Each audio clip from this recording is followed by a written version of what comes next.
And despite all better other efforts, we're back. And before we get going with the recap and everything, Isfjell, I don't think we've got any major announcements to make other than we're sadly still down on Aldous this week, but that's probably safe. I don't kill my player characters when the player is not here, so... No, you just turn them into chairs. Yeah, the safest thing to do is not turn up, and then the worst that happens is you become furniture. But I have got 4 players. I was going to say 4 wonderful players, but that's... No, they are wonderful. Mm-hmm. What do I live in again? A shed. I'm trying to... Anyway, yes, before we get to the start, let's just recap what happened last week. And our heroes arrived at a small town, found it under attack by giants, displayed some incredible martial prowess, killed the giants, followed the giants back to their home, and drove off the last remaining giants, and are now standing in a cave with a pile of treasure and a dark tunnel heading further into the hills. And also, with them is Torvald's new #1 fan, Svanhild. Raised from the dead, now reunited with her cow. The only way you could possibly make her life better is by finding her husband.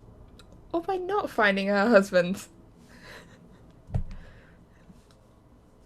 So, as we wait to see what our heroes will find, and whether Torvald will manage to escape, I can now happily inform you that the shed is in fact a trailer. Before there was light, there was darkness. Before there was order, there was chaos. An endless war between the gods and their enemies. A war the gods could not win. Till a champion arose, wielding a weapon of otherworldly power. The war was won, the enemy banished, but the weapon was shattered, its fragments scattered across the new formed world. Now, thousands of years later, many seek the fragments of that long-lost weapon. Among them, our 5 brave heroes. The druid, troubled by dreams and his own temper. The blacksmith turned warrior in search of revenge. The raider, determined to protect her friends and her growing family. The traveller from a distant land, guardian of those down on their luck. And the girl, willing to sell her soul for a taste of adventure. Their hunt will take them to distant and dangerous lands, far beyond the borders of Isfjell.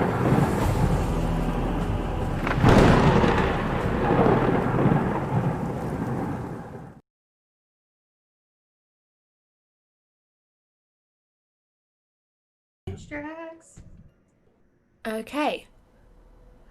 So, you are standing in this cave dug out the side of a cliff, along with Svanhild, her cow, a pile of giant bedding where Torvald is currently digging through looking for treasure.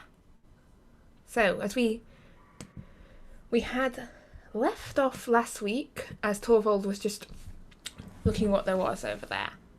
So before I forget, I'm going to tell you what you found. As you start rummaging through amongst these massive, massive blankets that would make a sail for your boat if you needed one. You find about 200 more of those old dwarven coins sort of piled up in these little bags. Each of them stamped with the face of this long dead dwarven king. And you also find this big battered old shield. Looks more ornamental than defensive. It's got this decorated rim with inlaid chips of malachite, some of them missing. And again looks dwarven in design, but it doesn't look like anything new. This is old. Also matching this, an ornamental bronze helmet. you can looking at by the large dint in it, probably not very effective armor, but it's very shiny.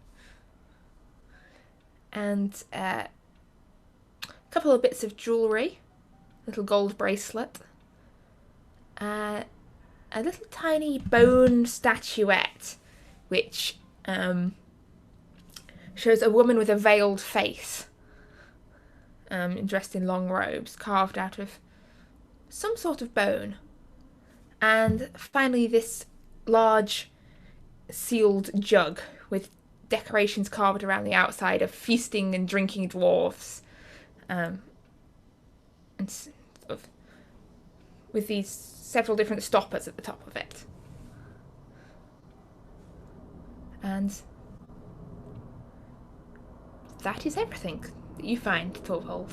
And whilst Torvald was looking through this pile of treasure, I can't remember exactly what everyone else was doing, so it's up to you whether you want to come and poke treasure alongside Torvald or do something else. If I hear the word gold or clinking of gold, I'm going in.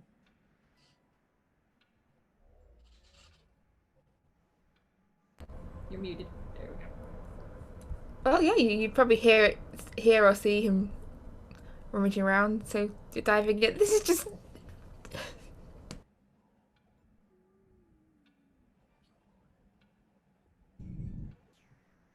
Why are you zipping your lips? It's a dragon, one of those big 727 style dragons going over. Yeah, I was trying to mute because the aeroplanes have returned. Yes. In great numbers. Flying vessels. We know nothing of the sort. Mm-mm. So, what have you found, Torvald? Well, this is what I found that looks like any value whatsoever. And he'll kind of just show the items. Interesting. If no one's laying claim to that bracelet, I'm going to take that. All right. He'll hand over the bracelet, I guess. Unless you want it. It's not going to turn me into anything or explode, is it? I have no idea. I just found it. Do I notice anything weird about it? It's made of these little link birds. Sort of just this little chain of tiny gold birds linked together. Looks fairly delicate. Made to fit quite a small wrist, perhaps a child's wrist. Are there any runes on it? On the bracelet? No, just decorative. I was hoping it was one of those birds. rune gold bird bracelets.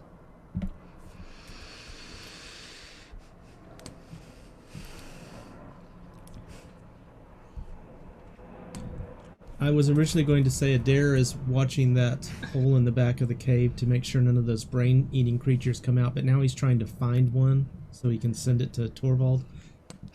Yep. Yeah. Okay. So you're watching this hole in the ground. All seems quiet at the moment. It seems to just be this. It looks to be a fairly recently dug tunnel. Descending out the back of this cave. But yeah, I'd like you to make me. I always feel bad about making you make perception checks. Technically, I think you're better at it without making them. That is true.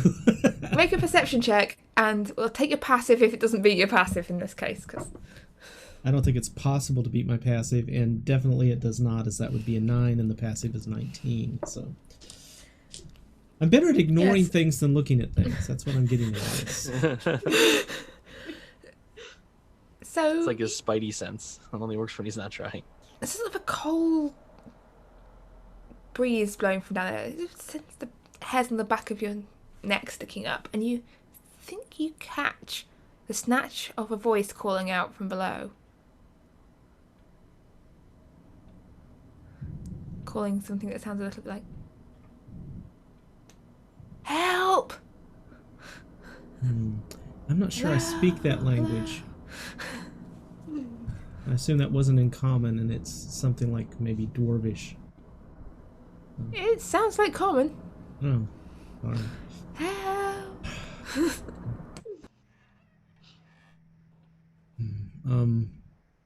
I honestly hate to say this based on past experiences, but Torvald, there's a hole over here you might want to stick your pole in. I hear somebody yelling for help. Now, what pole would you be referring to? Well, remember that first one way back when you... and the green smoke and the chest and... I think he just stuck his head in. I just dove in there. Oh, okay. Well, in that case, you might want to just dive into this hole. I hear someone crying for help, and it seems like a heroic thing for you to do. Sounds like a good idea. I'm going to continue taking gold. Torvald will walk over and take a look down there, see what I can see. You can see that the tunnel descends probably a good sort of 100 feet down, sort of sloping down, bending slightly. Before you can see ahead, it sort of splits off into two smaller tunnels. How big is the hole? Big enough that sort of a person can fit down there. They'd have to go single file, but you'd be able to get down there. A person carrying quite a large amount of stuff would be able to get up there as well. Like if you were dragging a sack or, say, a large ornamental shield. Gotcha. Do you see anything, Torvald? I can't see anything down there. Well, it looks like it splits off at some point, and there's only enough room to go one at a time, so... Who's coming with me?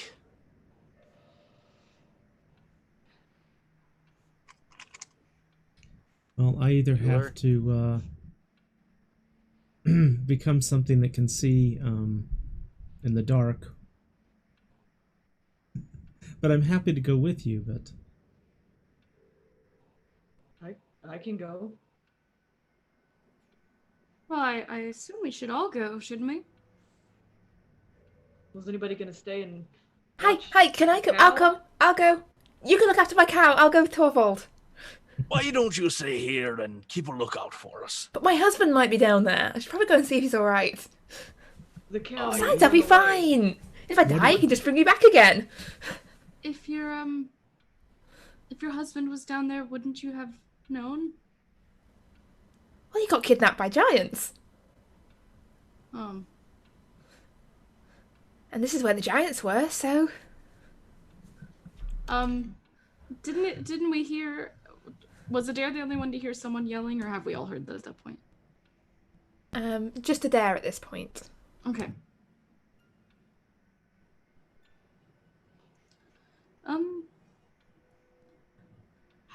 I could stay back and help look after the cow and make sure she doesn't go anywhere. She'd probably make a good dinner. The girl or the cow? Yeah, I don't know. Or we The could just cow. stick Daisy. We could just stick Daisy back in the pasture where she was, back in the corner of the cave where she was. Well, I'm gonna head in while you figure it out. And Torvald will just start going in there. And Svan Hill sort of offers the rope that's holding the cow just out to the nearest person. And then follows Torvald. I'll go back and I'll take the cow. So it sounds to me like this cave entrance is more of a medium, not a large size. Is that what I'm gathering here? Yeah, like a large creature would be able to fit through, but it'd be slower. It'd be a bit of a squeeze.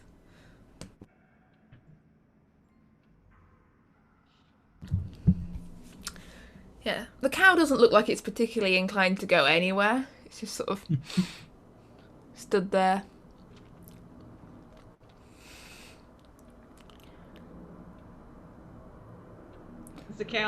What's the cow doing exactly? Nothing, just kind of standing there. It looks fairly content. Is it talking, or is it making any noise or anything? I don't think you speak cow. Um, so it's not really making much noise.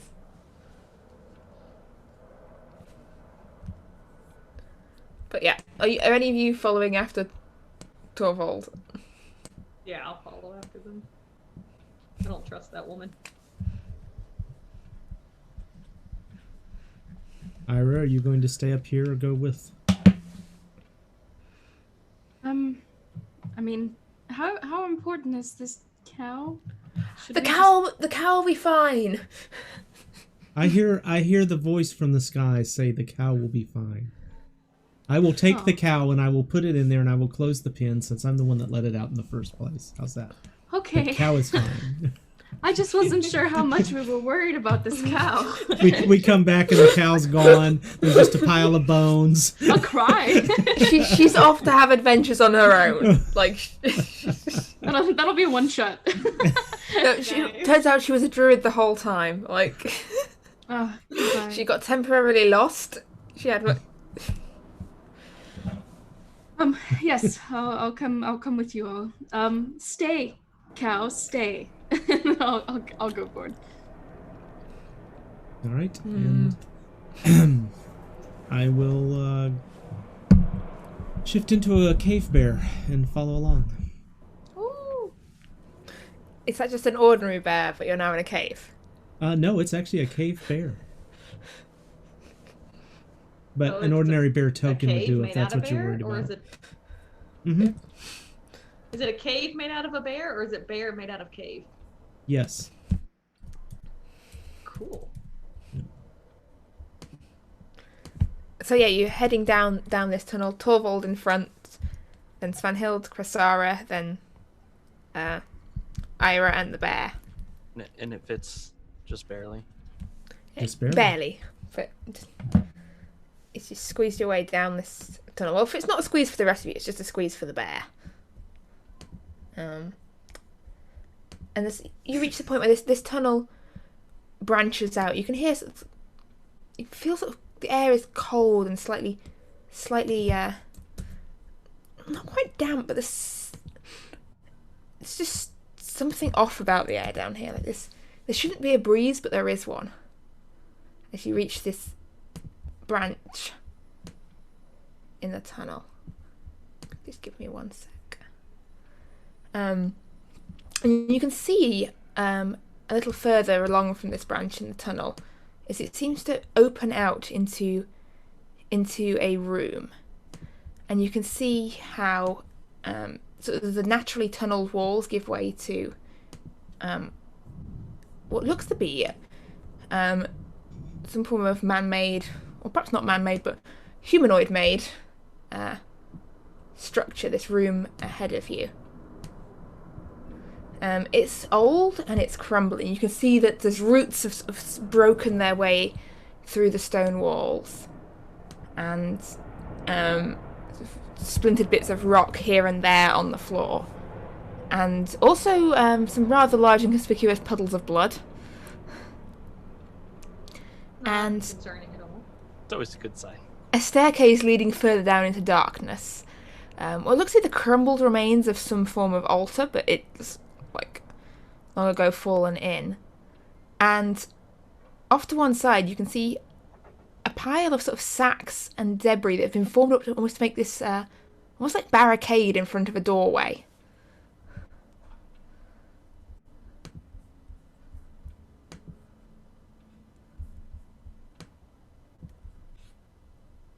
And beyond that, you can see the dim light of a smouldering fire. All right. Well, Torvald is going to go ahead. He's gonna be keeping an eye out for anything, kind of a high alert. Shh, quiet. Stay back. Someone's coming. He gets more prisoners. Shh, shh, shh. Quiet. Torvald, hearing the voices, will attempt to sneak. Alright, make me a stealth check then. Oh, it's so good. Um, Disadvantage and -1. See how this goes. 9. Could have been worse. I can't hear anyone. Nice. Neither can I. I think I hear someone. No, you must be imagining it. So there's 4 of them. You hear 4 voices. I'm going to take a deep breath and see if I smell anything other than musty cave that lets me know what we might be up against. Musty cave. Alright, make me a perception smell check. I presume bears have They have advantage on that as well. advantage on which is that, nice. yes. Which is cool, because that's a 22. Also, someone clipped that last part. You're getting notes of blood amongst sort of dirt and dust, and you can definitely smell people. I don't know who. I mean, you could smell sort of the mingled sense of several people, like definitely more than 4. There's sort of perhaps even a dozen different people's scents down here. Some are older, some fresher, but the definite heavy smell of blood and something else underneath that. This cold, decayed scent that seems unnatural. It's just very much a wrongness of it, like something old and dead.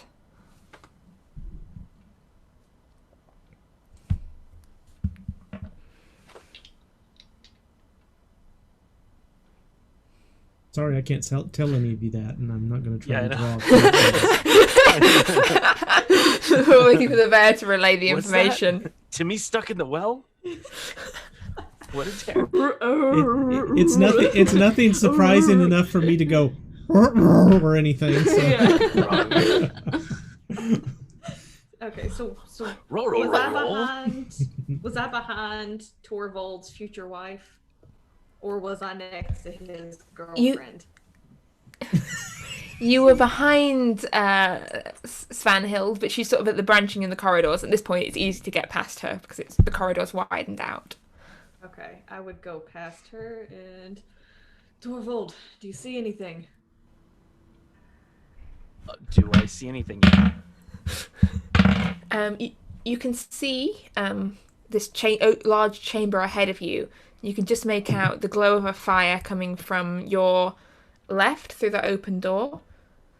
But from where you are now, you can't really see any further into that side chamber. Shh, quiet. I think I'm actually doing an okay job of sneaking. I did hear someone. There's definitely someone out there. There's a woman. I heard her voice. Dare. A bear a dare. Mhm. I'm gonna go the other way. Which way do you want to go? And I'll nod because I was thinking the same thing. Cool. So as they're, since it seems like Torvald was being sneaky, I guess I'll be sneaky going the other way as well. All right, make me a stealth check then.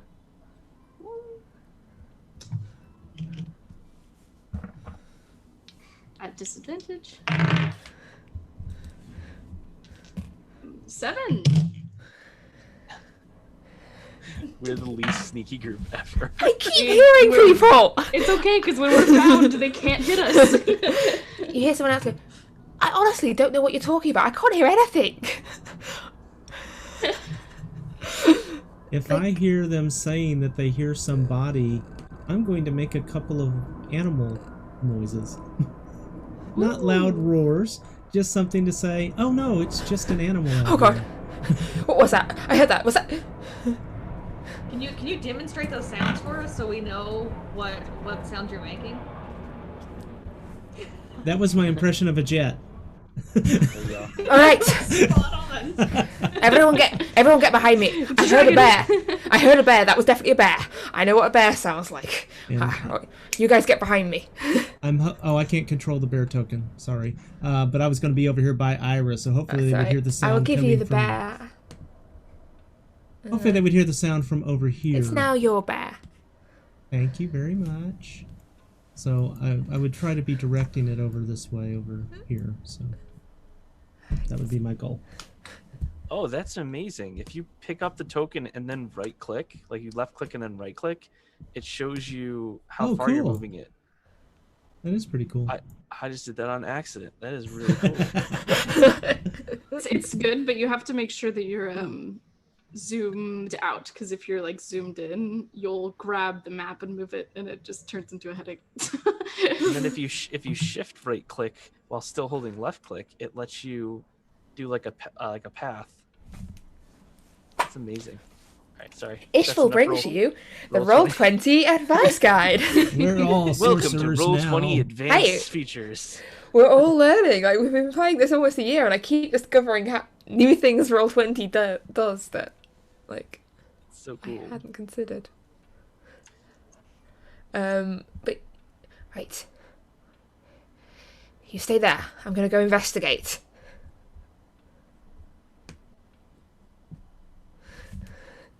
And out past the light of the fire, you see a dwarf sort of emerge from a doorway off that small chamber, and he's holding this piece of wood in one hand and looking around, back and forth. You hear in Dwarvish, Torvald's gonna say, "Greetings, friend." Ah!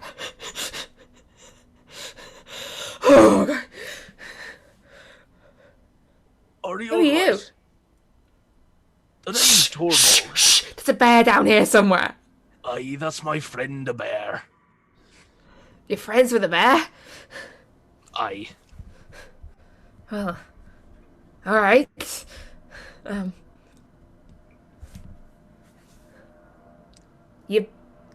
He looks you up and down, sort of takes in your armor and shield, and goes, Did the giants bring you here? Bring us here. You're funny. You can put that down now. It's not going to do much.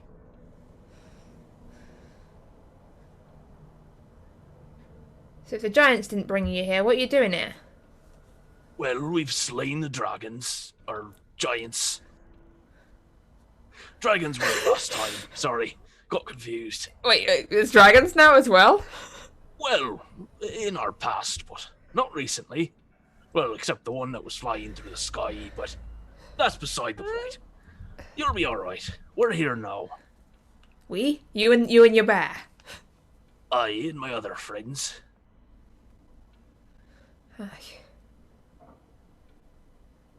It's alright. It's alright, people. You can come out. It's a friend, I think. Torvald. Buffus. Buffus. Yeah. Nice to meet you. Torvald will kind of step forward a little bit. And Buffus sort of clambers out over the pile, this barricaded pile. And you see behind him, stepping into the room, come three figures. There's two humans probably in their 20s or so who look fairly similar to each other. Like, they're most likely siblings, or at least closely related. They look... And a man in his 30s who... I don't have the right token, so his token looks like he's about 60, but...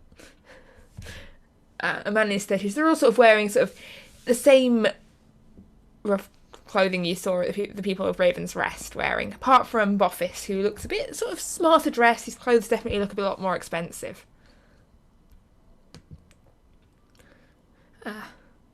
Well, as I said, I'm Buffus. This is Ulf and Un from Raven's Rock, and Fritjof. And in common, I'll say, Torvald, nice to meet you. We're here to bring you back. Well, come on.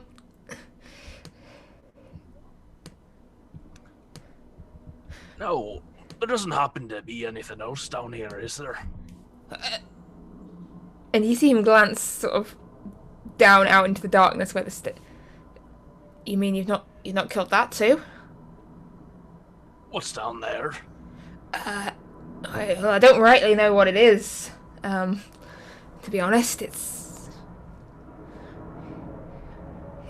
something, and it keeps coming and grabbing us and dragging us down there. That's why we've been stuck here. What with the giants up top won't let us out, and that thing coming up from below, there wasn't really anywhere to go. We've just been trying to hole up here, keep ourselves alive until we could work out some kind of plan.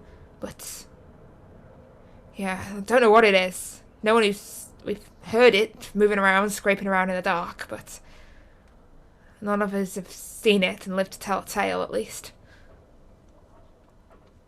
Well,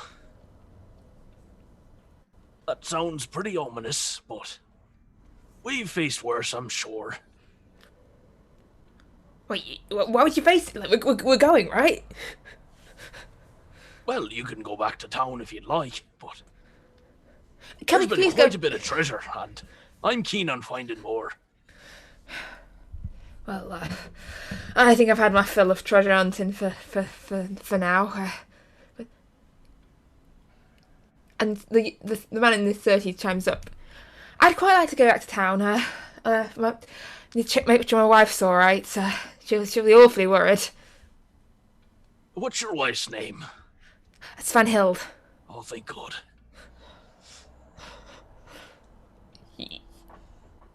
Why? Well, you see, she died. What? Sven Hild! Sven Hild! I brought her back to life. You. And he sort of clambers over the barrels and takes your hand and he goes, Thank you, you saved my wife, Sven Hild. Thank you. And Chrysara, behind you, wait. Let me past. I heard Fritjof. I heard him. Out the way. Alright, go. Fritjof! And Fritjof sort of pushes him away from Torvald. And okay, Sven Hild, you're all right. Yes, I'm all right. And this dwarf, he saved my life. He brought me back from the dead, and they slayed giants. These people are amazing. Heroes, I tell you, heroes. It's an accurate statement. They're brilliant. Definitely brilliant. And Daisy's all right as well. We've got Daisy as well. I can't bear all these happy greetings. I'm gonna go check out the staircase. Yeah. Unless anyone interrupts, Sven Hild and Fritjof basically just continue being the most annoyingly coupley couple you've ever seen. Dortmund's gonna sneak off. Like, he just turns around like.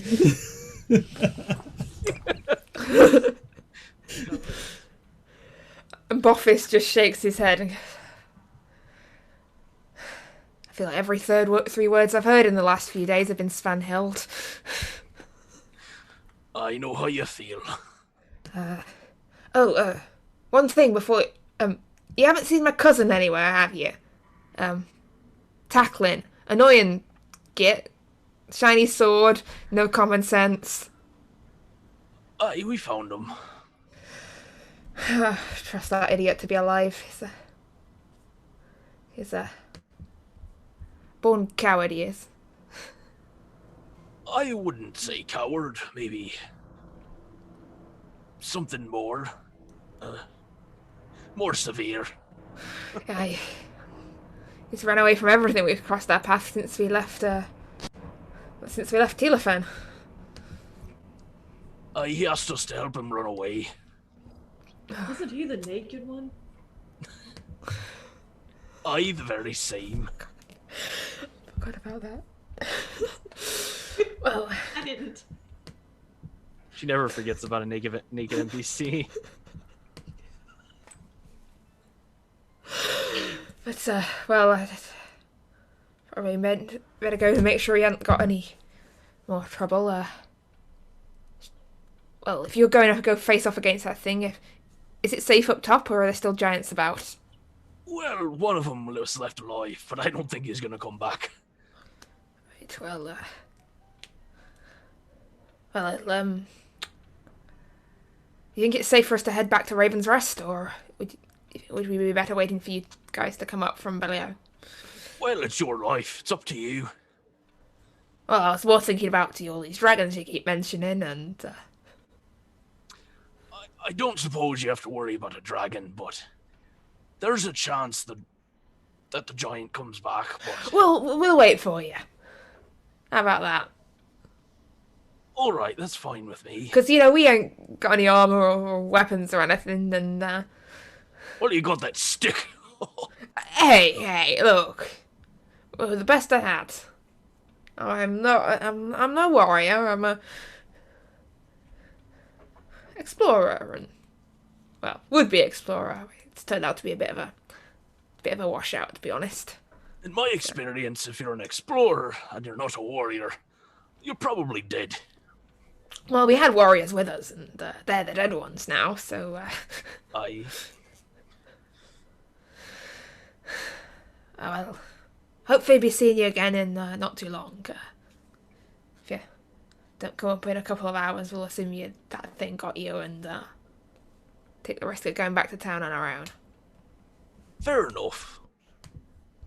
Alright, well, be seeing you. Aye. Nice to meet you. And you. And, thank you. For, with the giant slaying and everything. You're welcome. And Torvald will head over towards Adair.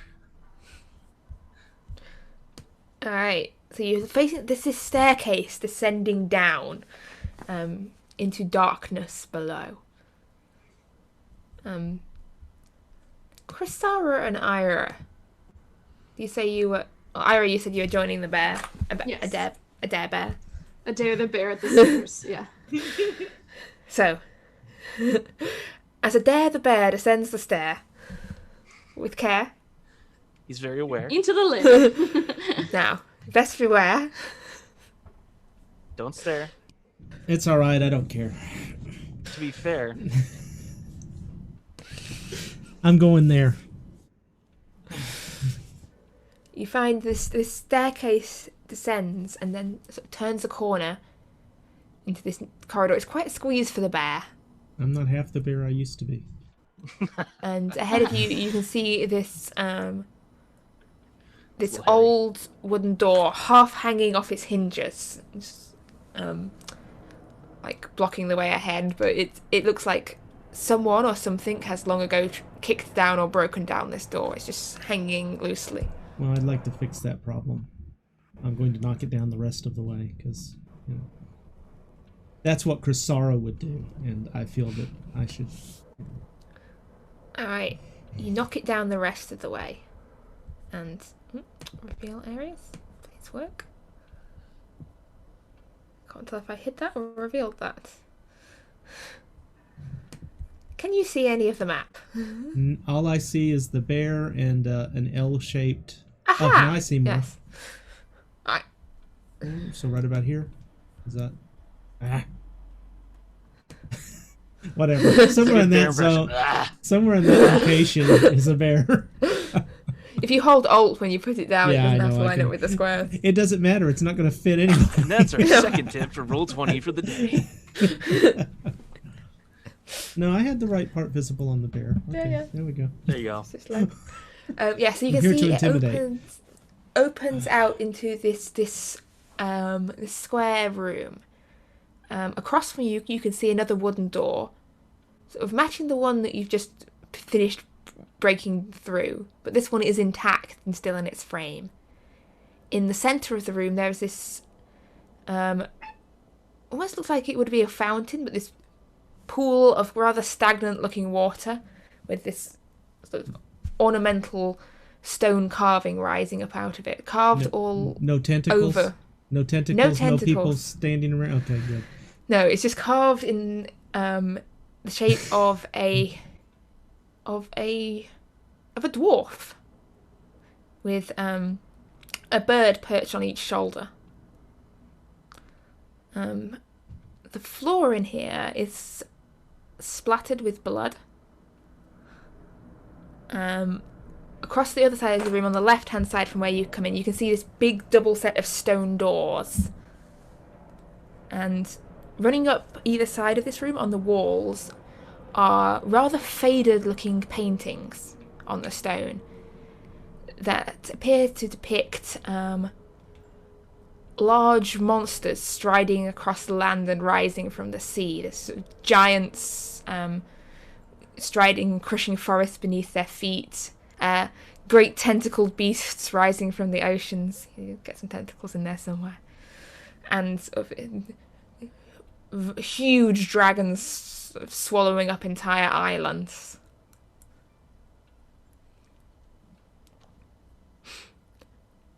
And the air down here is really rather cold.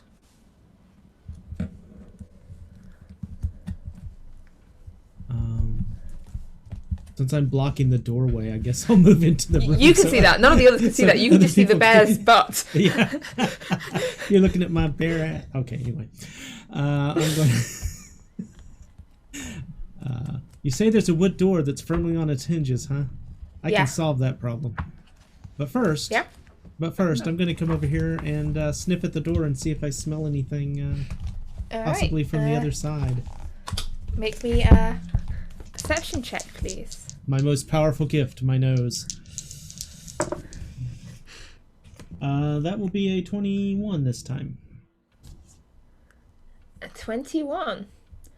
Okay, I mean, just need to get another book. Knew I'd forgotten something.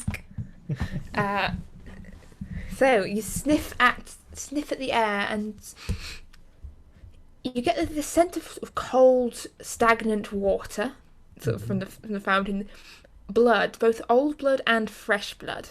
Like, this is some of it perhaps from a couple of days ago, some of it a lot older. This a sort of dry smell of like old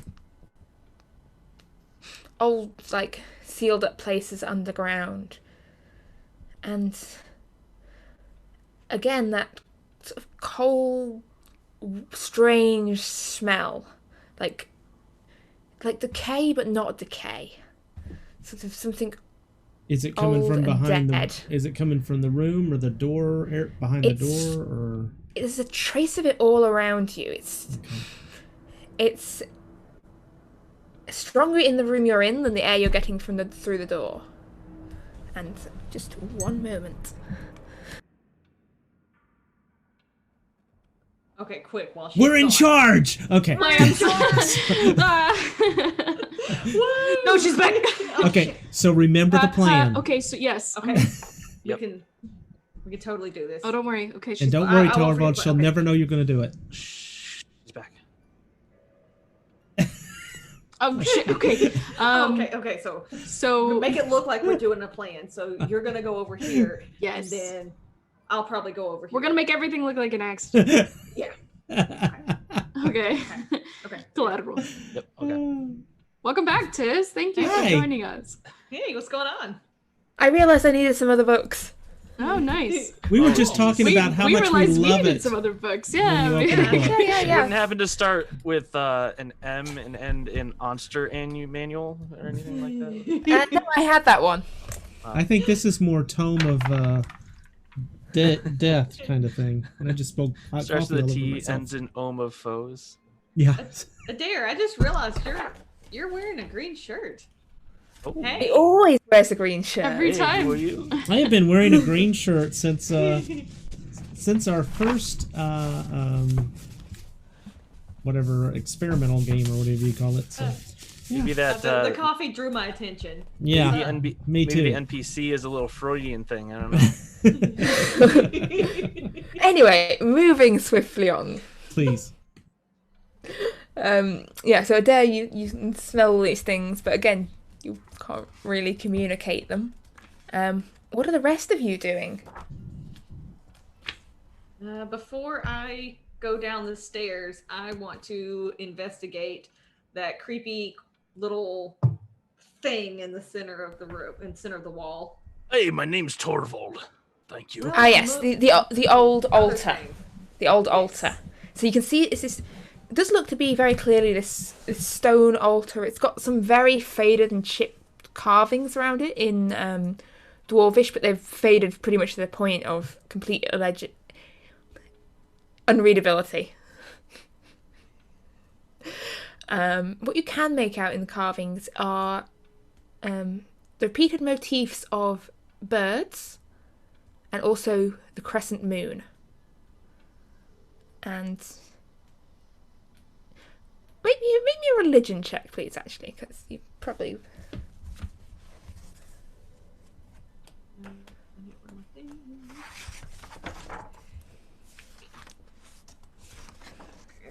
Nothing.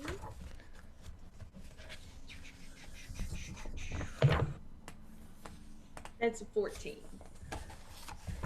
Yeah, so Nothing to add to. you would recognize these motifs. They're not quite the same, but you've definitely seen these crop up here and there in Isfjell, as symbols associated with Lord Grim and Lady Night, who are two of the Isfjellian gods. Like a lot of the symbology on this altar reminds you a lot of stuff you've seen in Isfjell. Sort of, even a couple of the remaining sort of bits of runes, like you're like, I'm sure I've seen that somewhere.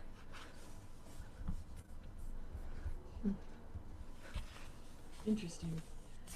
And I'll run my hands over it and just see if I feel anything loose or secret hidden doors. Doesn't seem to be. Whatever this was, it's very worn with ages and it's sort of fallen mostly to pieces. Like it looks like it's suffered a lot over time. I'm gonna take out my my journal and I will, if I have any charcoal or anything, and I'll try to do like an impression rubbing of the runes. Okay, yeah, you are able to do that. Of like a couple of the patches that survive. As I said, most of it is completely worn away. But you're able to get a few patches in Dwarvish. That for later. And since they all dashed off pretty quick, is there anything else in the room? Do I see anything? Maybe an investigation check. Yeah, the others they left you behind. Nobody needs the barbarian's place is definitely at the back of the group. That's where everyone puts their barbarian.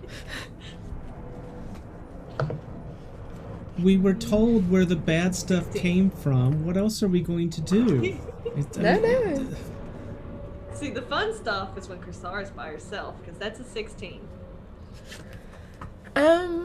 Poking around, you don't find nothing that looks remotely treasure-like remains in this room. You get the idea that this has been stripped a while ago. Like anything that was worth taking has been taken from here. You do find sort of in the dirt a couple of footprints, humanoid in shape, but sort of slightly too stretched out, elongated, and with almost long claw-like toes on the end. Do I recognize that? Have I seen No. footprints like that before? No. Do they look fresh? Quite fresh, yes. And which direction are they headed in? Down. Down these stairs or off into the room where the... No, down the stairs, where the others went. And there's also a few drag marks where something heavy's been dragged. I just remembered Adair's wearing green today. Keep messing with me. Interesting. So if there's absolutely nothing else in here or anything that's not nailed down that I can take. It looks like someone's already taken anything even the stuff that was nailed down from here. I'll probably poke my head into You can even see with the price of the nails out of things. I got here too late. Everything's been taken. Damn it. I'll poke my head into where the people were. It's this square chamber. You can see a few bedding rolls laid out in the corner. Sort of doesn't look too much in here. Looks like people have just been camping out, hiding out in here. Okay, and then yeah, there's nothing else there. I don't see anything cool. Any more rod of rulings hidden around? I will go downstairs. You do not need more than one of those, Says you. says the universe. One rod of ruling may be too many rods of ruling. No, it's my baby. So whilst Kristara is doing this, poking around upstairs, Ira, what are you up to? Ira is basically kind of, she's a little on edge being in like an underground passageway again, so she's kind of lingering in the doorway while they investigate the center of the room and waiting for Kristara to catch up. Alright. And Kristara's search around doesn't take her that much longer than sort of Adair's door bashing and sniffing around, so it's not long before Kristara catches up to the others, unless there's anything you desperately want to do before Kristara gets here. No, I don't think so. I think I'm leaving the investigation to Adair and Torvald, because Ira doesn't want to mess with anything and get her brain eaten again. But yeah, so Kristara, you catch up and you find them downstairs in this chamber with this old fountain in the centre and faded paintings on the walls. Have you found anything? No? I don't think so. Torvald? Have you touched anything? Have you? No. I don't want to know about that, but have you found anything, seen anything? Wait, when did Kristara get down here? Just now. I'm walking Oh, okay. downstairs just now. I thought she was- okay. I'll make room so Kristara can enter through the doorway. Ta-da! Oh, I don't usually go around touching random things. It can be dangerous, you know. Yes, I agree. So, what's the plan? I didn't really see anything upstairs, though. I did make a copy of this, Torvald. I don't know if you've ever seen it before. I will take a look. So you take a look at this rubbing. It appears to be part of a faded inscription. So most of the words are missing, or at least a good half of the words probably are missing from it. But I will just send you what you would get as the remnants of this inscription. It is in Dwarvish. It appears to be part of something. Talk amongst yourselves whilst I just find the part. Oh, you haven't sent it. I was like, I'm looking at like Discord. I'm working on it. I'm working on it. Where was it sent? I was stalling. You know when I give a very long description of something, it usually means because I'm trying to find. And And it so looks like as on you the- slowly. But yeah, it's up to you whether you directly share that with people or not. So I'm just sent it to you for now. But Discord. Yep, I see it. Wait, is it the same thing twice? Yes. Okay, got you. Does it say that twice, or is it just once? Just says it once. That was Okay. just because of the how Discord copes with copying and pasting stuff from certain things. Well, sounds sunshine and rainbows. Let's just say that. Anytime you say sunshine and rainbows concerns me that more than if you just tell the truth. But I can hold on to it for now. Well, it says there's a lot of words missing, but for what I can make out, it says something in monsters' guise. Something the sky, or the sun from the sky, something feed, something flesh of, something ridden with gore, and the serpent rises, the wolf somethings, and the storm comes. I like that part. What? That doesn't sound ominous at all. Nope. I'll put Not that the back in my slightest. pocket. Well, it's mostly the somethings that were concerning, but everything else sounded great.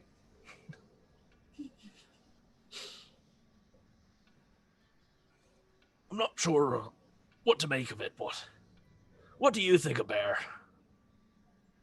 Just gonna look at him and I think he's thinking. Well,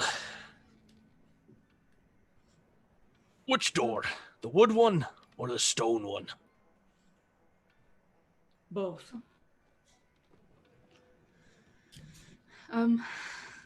Which one's easier to open? Probably wood. Let's go with that one. Let's do that one then. I will step aside so that someone else can approach the door. I'll go up to the wooden door because I can probably burst that thing into flame. Is that your plan? As she grabs her maul and it starts to flare up. Why don't you try just open it first? Never thought of that before. So I'll reach out and grab the handle and is it unlocked? Is it open?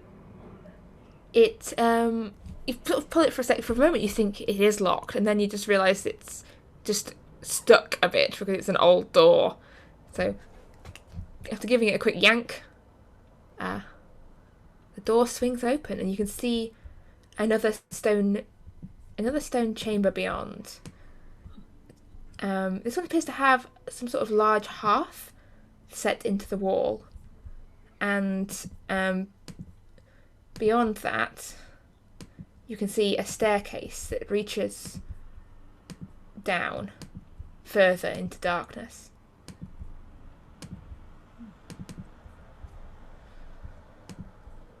I will step inside out of the way, so if anybody wants to follow me, they can, and I will go ahead and just say my command word so it'll burst into flame so that we can have plenty of light. Yeah, because the only sources of light down here are sources of light you're providing. Currently, otherwise it's pitch black. So we have 40 foot of bright light and 40 foot of dim light outside of that. Torvald's gonna check the hearth, and it is made of stone, right? It's a stone hearth, yes. Hearth. Yes, so you can use your stone cunning check if you want to do anything related to Okay. But looking it over just at a glance, it's a large old stone hearth. It's cold. It doesn't look like it's been used for a very, very, very long time.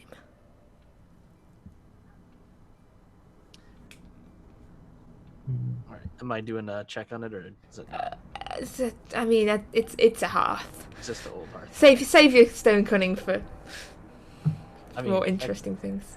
I can do it as much as I want. I mean, you can make an investigation check on the hearth if you want. I'm just not Torvald just promising starts you any picking great up- excitement. Picks up every rock on the way. I can do this all day. You're a rock. You're a rock. Also a rock. I just keep rolling until I get a nat 20. Oh, diamond. Oh, I am really sure you're a rock. But yeah, it's sorry. It's just a very old stone hearth. You could... Gotcha.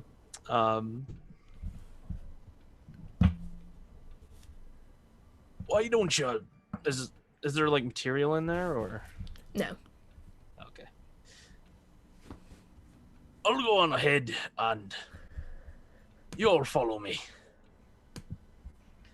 So Torvald will just kind of walk towards the stairs. Okay, so you walk walk towards the stairs. Is everyone following him, or are some of you remaining upstairs?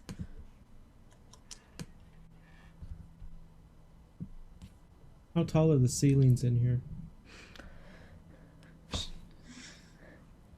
About 10 feet. Actually, no, hang on. No. About 8 feet. And the doorways are only about, 6 feet high.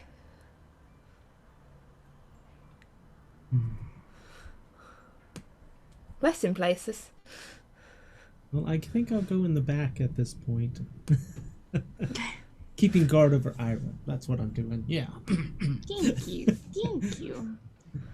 We'll call it that. And I inhale deeply to Alright. go through the doorway. Yeah, it's a bit of a squeeze down here. This place was not built for. I mean, it wasn't built for someone of Krasara's height, let alone a bear. Orvald walks confidently down the stairs. I am in my environment. One question as you head downstairs: the wooden door. Are you leaving it open or closed? Oh, jeez. I don't think I could close it, so if I'm the last one through, it's remaining open. Okay. Unless somebody else runs back to close it. I mean, I won't stop No. you, but That's concerning. What's yeah, the but we have to be right concerned. Is it because it'll lock behind us, Uh-huh, or because of what's or- going to follow us? Yeah.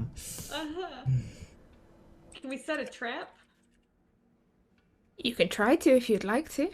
A dare poop.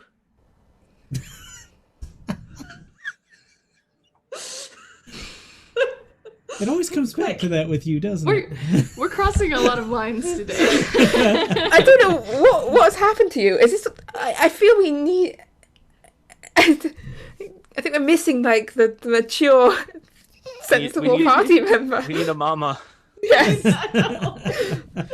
Oh, there's Mommy. Alex, like the youngest of us too, which is the funniest. I guess I do have a history of urinating on ashes and stuff, though. So yeah, you're kind of right. It's not Oops. entirely my fault, Oops.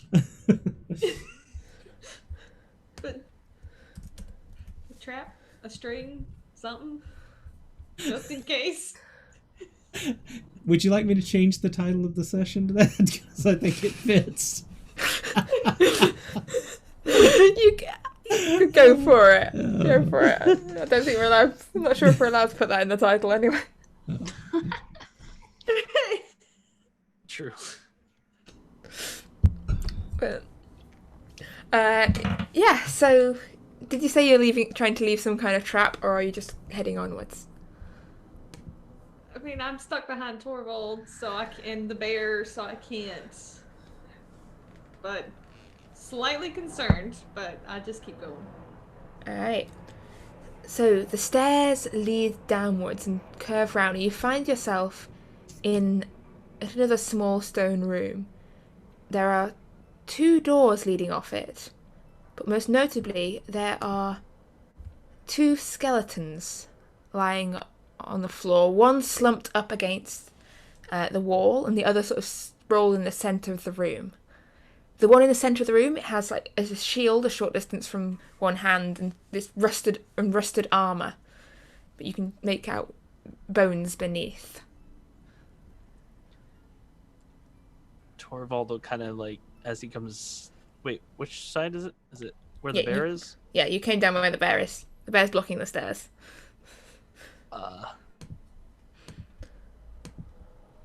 Torvald's gonna kind of like look in and see the dead bodies. Well, this looks safe. He's gonna take a close look at the floor. Is it stone floor? It is stone, yes. I'm gonna see if I see anything irregular in the floor that I wouldn't expect to see from a stone floor. Okay. Make me an investigation check, please, with advantage because it's a stone floor.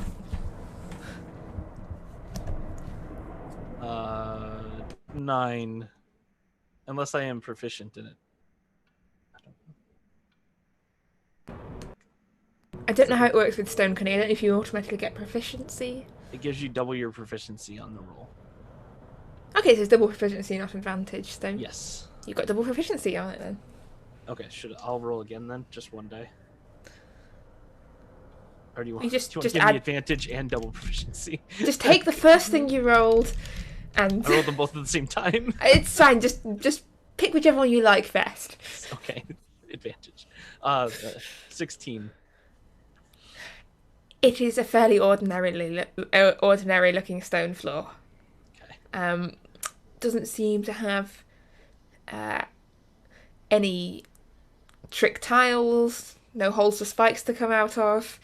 The only sort of notable thing about it is a few sort of scrape marks and not quite grooves, but almost like something has been scraped and dragged around across this floor, something that has scratched at the stone itself, sort of circled around this room, and the scratch marks sort of go back through the stone door that's furthest from you, up at the top end of the room, where the skeleton is slumped against the wall. And there's another door to my left. Yes, there's another door to your left. Both of them are these old wooden doors. Gotcha.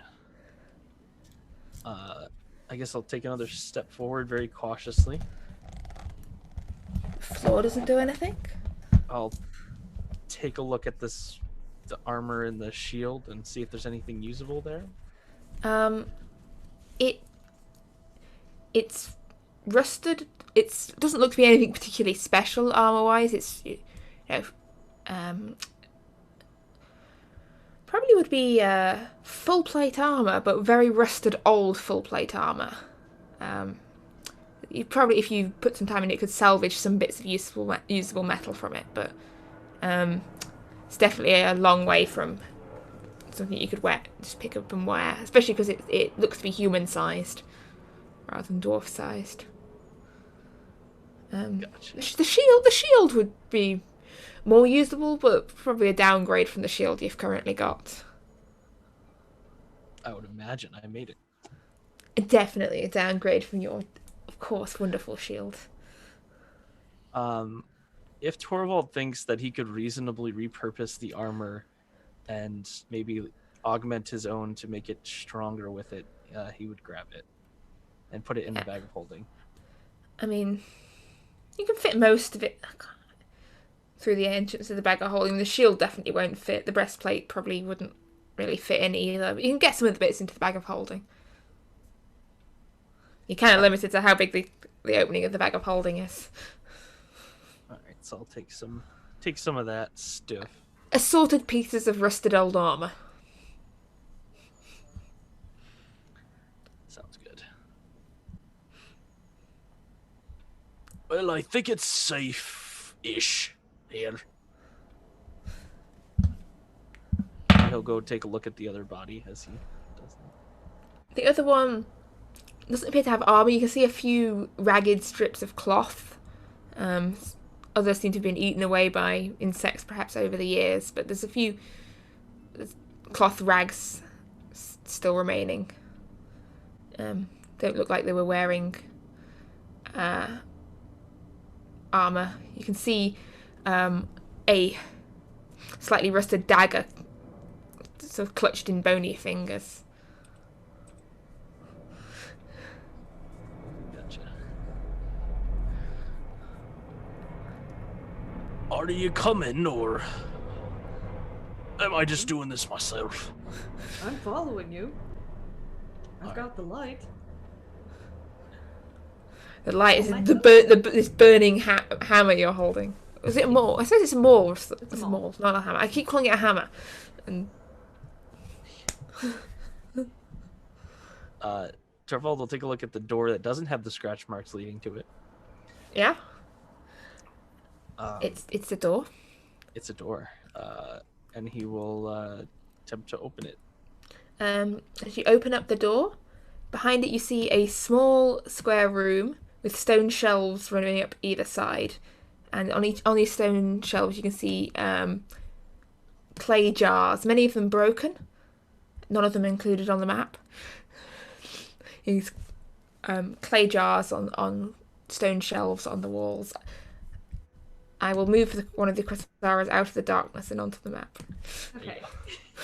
It's just chrysaras proliferating outside of the... Roll20 does not like my laptop controls. Oh dear. I need a mouse. Torvald will look for anything that might be on the shelves or anything fun. Essentially these clay jars, most of them are broken. A few remain with their stoppers still in. You can unstopper one if you would like. Do I see any remnants of like the broken ones? Can I tell like what was in them? Maybe investigation check, please. Okay. 0. Clay jars. Why? Who let Torvald do the investigation? I'm just barely making it through the doorways. I don't Yeah, think yeah, I can you're- investigate. I have a +3 in investigation, so maybe I should. Chrysora, why don't you take a look in here? See if there's anything you can find. Alright. I will walk in and I will... What am I looking at? Well, I'm not really sure. I think they might be jars, but not sure. Oh, okay. So They could I be will- squirrels for all I know. I will investigate the clay jars. Alright, maybe investigation check.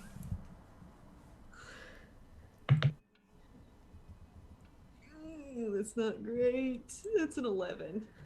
There's a few traces of some sort of oily substances on some of them, and you can see on a couple of the fragments there's looks like someone has scratched runes into the clay whilst it was still drying. On some of the intact jars as well. If you show those to Torvald, you can easily make out the dwarven words for oil, incense, salt. Well, it looks like a pantry. Not really interesting. Any of it still good? You could take some of it. One of the intact jars has salt on the label. Another intact jar has incense on the label. Ira, you're the trader. Are salt and incense worth anything? Well, yeah, of course. Are they common to the area? I'm not really sure. This is the first time I've been here. Are the people still up there? Did they leave? I think they were waiting for us. I think it's worth bringing it out and seeing if it's valuable to them. Spices and salts kind of, it just depends on the region, what the interest is. Some people really like spices, some people can't handle spices, some people pay a lot for spices. We may be on a natural trade route.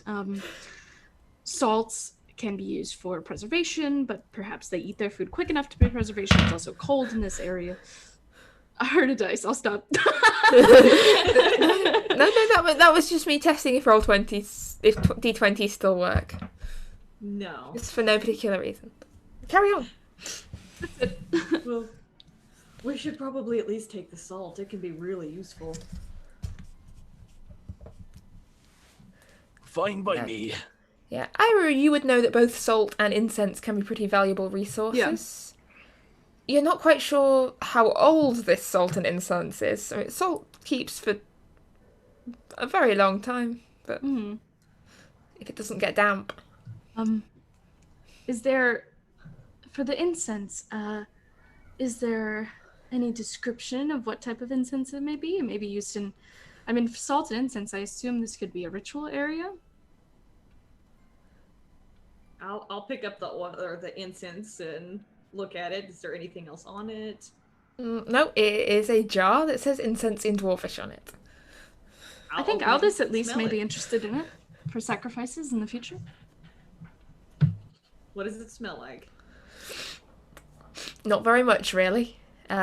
It's been down here for several hundred years. Sweet. All right, Dorvald's gonna move Mostly on looks to from be the dust. spices. So we've come across this this multiple 100-year. The cave that we found, the hole hadn't been dug very long ago, right? Yeah, the hole looked new. Okay.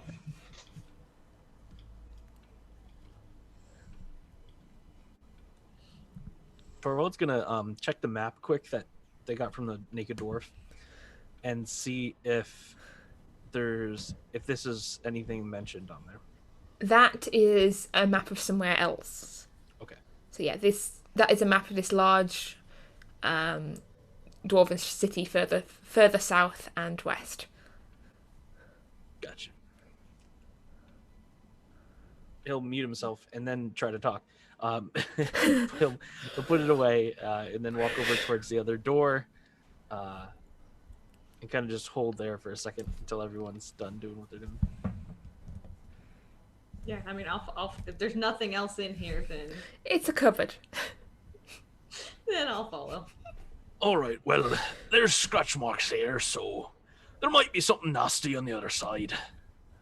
Yeah, I did see some footprints up above, so they didn't look good, so. Agreed. Is everyone ready to go in? Just in case there's something there. I hold up my flaming maul. I'm ready. Ira? I'm ready.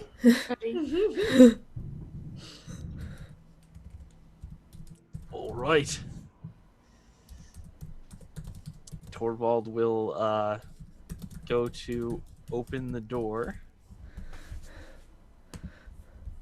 The door opens very easily. Like this one, the hinges feel almost like they've been oiled. Like it swings smoothly open, and you notice that it's even double hinged. Like this door opens in or out.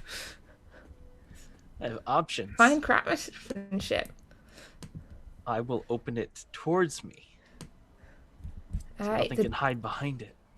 the door swings open, and you see this large room ahead of you. The walls again are painted with these faded I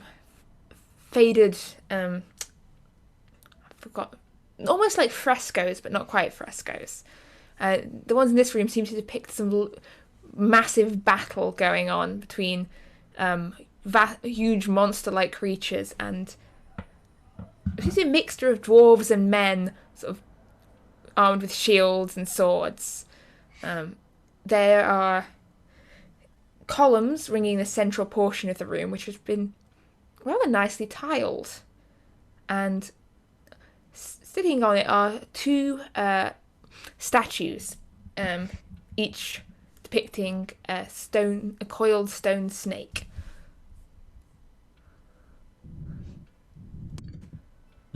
Adair is going to suddenly turn around, facing back the way they came, and just start growling to get the attention of the others.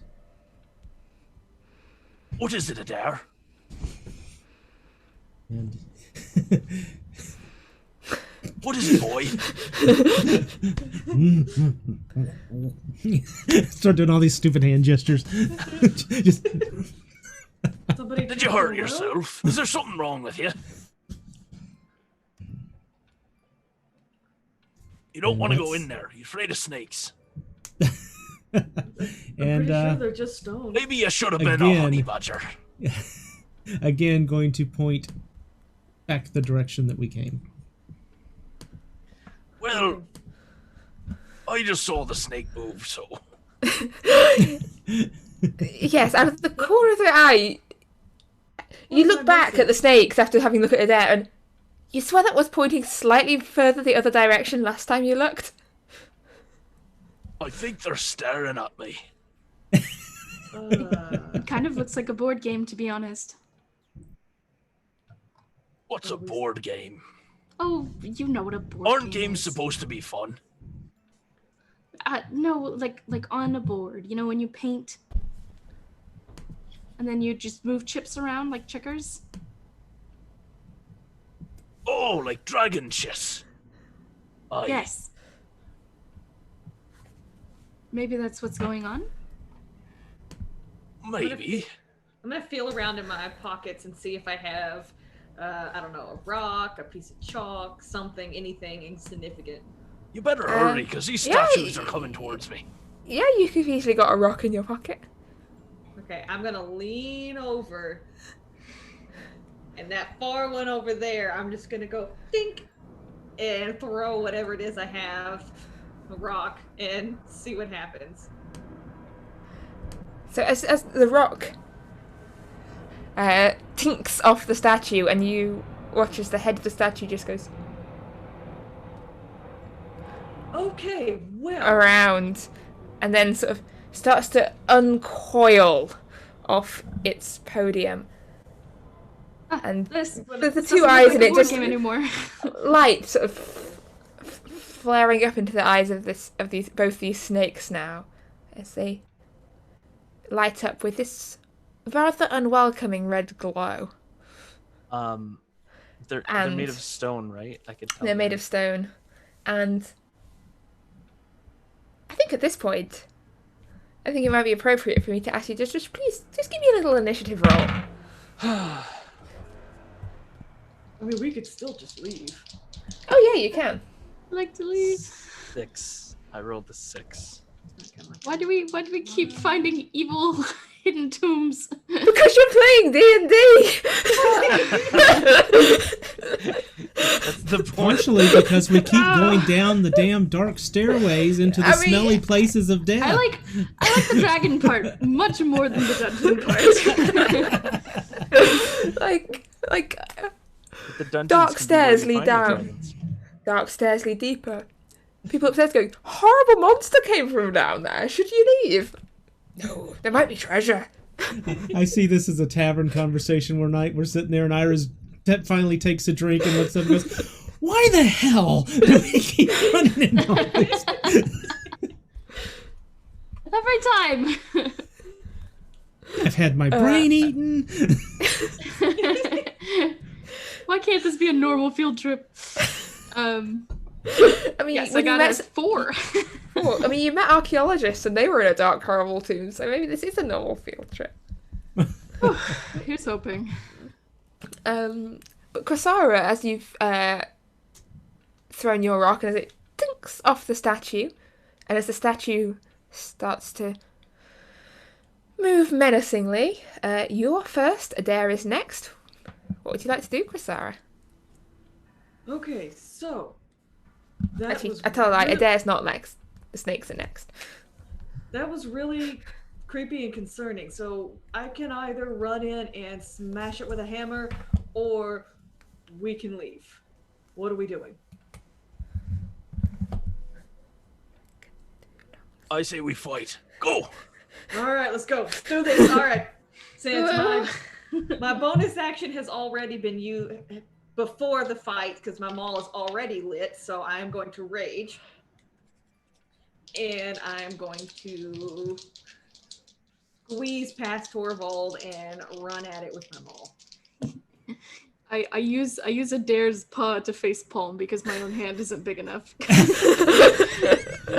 This level of face palm needs a big paw. There you go. That is a 19, not counting the other stuff I'm supposed to add. Is this near snake or far snake? Which snake were you Near going snake. Near Okay. snake. All right, so I'm gonna go. for? You said that was 18? That definitely 19. hits. And that's without adding anything. Yeah, so- that hits. Yes. All right. And finally, enough D6s. I hope I don't regret this. All right, so we're going to do 2d6, 4d6. Oh, shut up, you stupid snake. 6, 7, 8, 12, 13, 14, 15, 17, 18, 19, 20 points of damage. Wait, hold on. 20, that's actually 22 points of damage. 2 points of damage or 22 points of damage? 22. That sounds much more better. I was like, 2? It's Yeah, like, I don't And, think she would just say that. and before I forget it, I get 3 temporary hit points. As does Torvald, because I think he's close enough. Because of my rage. Well, you raged Before I before you forget ran, all the so crap I I have think to all do. of us get it. yeah. Oh, then yes, everybody gets Yeah. 3 temporary hit points. Good catch. Apart from the snakes, I assume. And not the snakes, they don't get crap. Except a maul to the face that's on fire with 22 points of damage. Boom. Yeah. And that's just The a turn one. Or attack snake one. doesn't. I mean, you can see some cracks spreading across it already. Okay. Snakes and large hammers are not friends. But the snake is then going to lash out. You see this as it unrolls. Oh yeah, you do. I was like, wait. I was getting ready Go. to roll for attack 2. Snake. You always leave such a long gap, and I'm like, all right, I'll get going with my biting, and then no. Now that's 16. That will also hit. Okay. All of these 6s. This may be the shortest battle ever. So many d6s, come on. 6, 7, 8, 9, 10, 11, 12, 13, 14, 15. No. 15 points of damage. 15? 15. Yeah, there's definite cracks across the snake now, and you can see that the stone seems to be flaking away. It doesn't appear to actually be made of stone. It's this sort of thin coat of almost stone-like paint on top of metal underneath. These plates of metal sliding over each other as this snake uncoils, the light in its eyes flaring, and it lashes out and attempts to bite you. That is 17 to hit. Does that well, hit? I am a 17, so.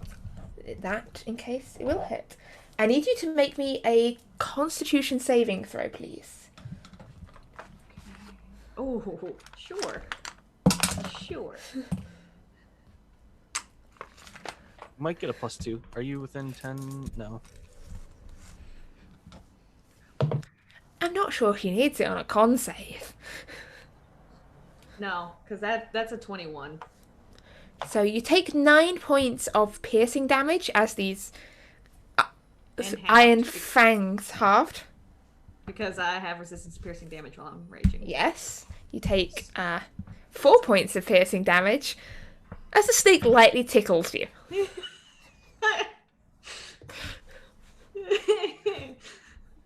As long as And it didn't poison me. then the second snake slides forwards, grating across the tiles. You can see these scratch marks across the tiles where it dragged itself, similar to the scratch marks you saw in the floor of the room you were that the others are in. As the second snake slides forwards and is also going to try and get its jaws onto Sarah. Oh, you are a lucky snake. That is a 22 from the second snake. Yes. And I'd like another Constitution saving throw, please. Oh boy. 18, that's a 19. Because I have a +5 to that. Again, so that is 2 points of piercing damage after halving it. As this ancient, long-buried, serpentine monstrosity faces off against Chrysara. I think these And- things are trying to bite me. Adair, it's your turn. Torvald, you're next. Do I hear any more of the noises coming from the stairwell area behind us? Make me a perception check. It won't count as your action. I'm just going to... Can I smell to see if there's anything instead of You can smell. You can smell as well. Oh, good. I'll roll a second die. That's much better. Trust me, it was horrible. That will be an 18 as opposed to a 4. That cold, deathly-like smell is getting stronger. Okay. You do think you hear the pad of something moving back up the staircase, back, possibly in the room with the hearth upstairs. But the smell is getting stronger and something is getting closer. I will hold action until something comes around the corner from that staircase that I need to do something about. Alright. Torvald, what do you like to do? All right. Torvald is going to reach down and take out his hammer as the weapon flares up and you see the axe head kind of pop out from the front of the hammer. And he's going to make a motion from the doorway and chuck it, and it's going to fly towards, well, not the axe, but the spirit's going to kind of rip out and fly at the one that was already injured. Yep. And That's Red Blob Snake. Red Blob Snake. And then cast Spiritual Weapon at the 2nd level. And Torvald will also kind of move in over kind of by Krasara. And I'll make that attack. Oh, jeez. It's going to be 11. 11? That won't hit, actually. And then Torvald will also call down a bolt of lightning from... It's going to hit next to its head. And, That's a 17 on the wisdom saving throw. All right, that will save. I've taken to rolling them in advance. There you go. Well, these are hard to hit. And that will be Torvald's turn. Okay. And that brings us to Ira next. Yeah, Ira, you're up next. Yes. I'll go ahead and join them. And the one with the red dot is right between them. I'll go ahead and walk up next to them, and I'll specifically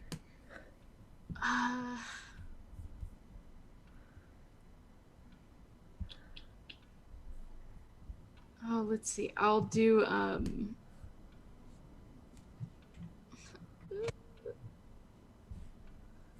Sanctuary, I believe.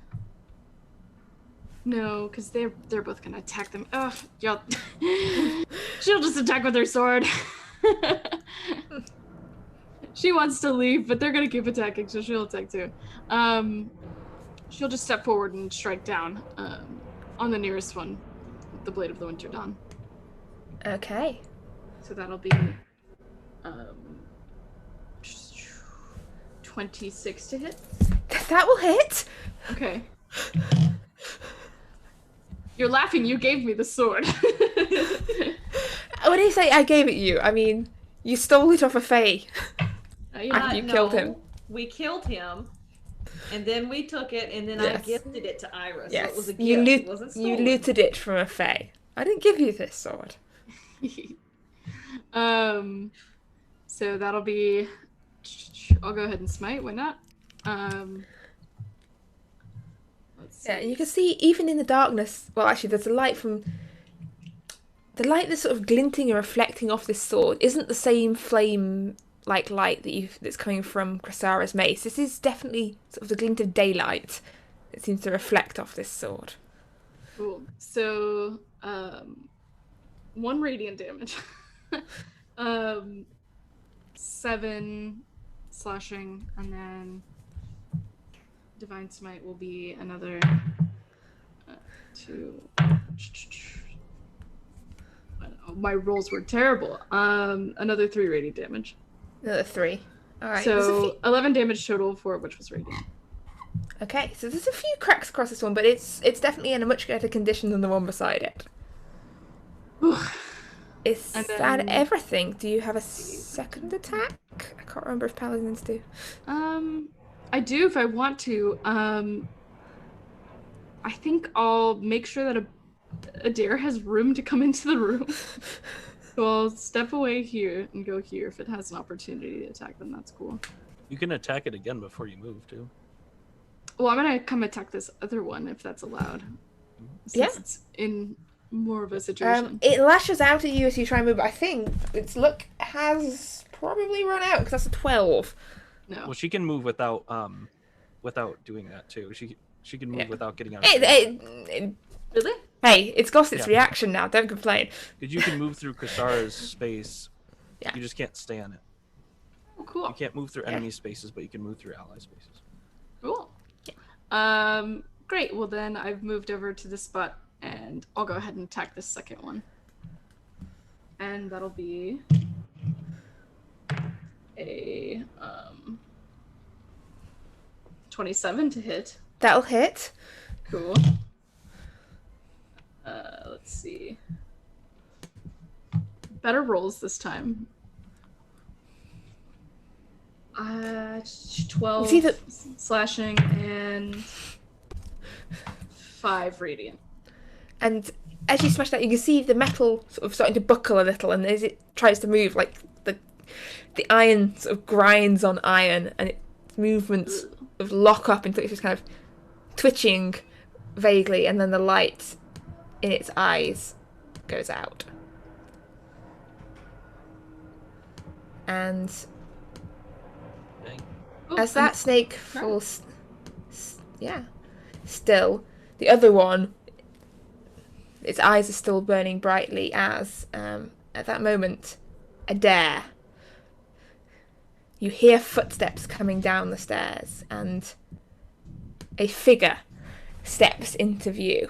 They're a little, probably about 8 feet tall, and hunched over under the ceiling a bit.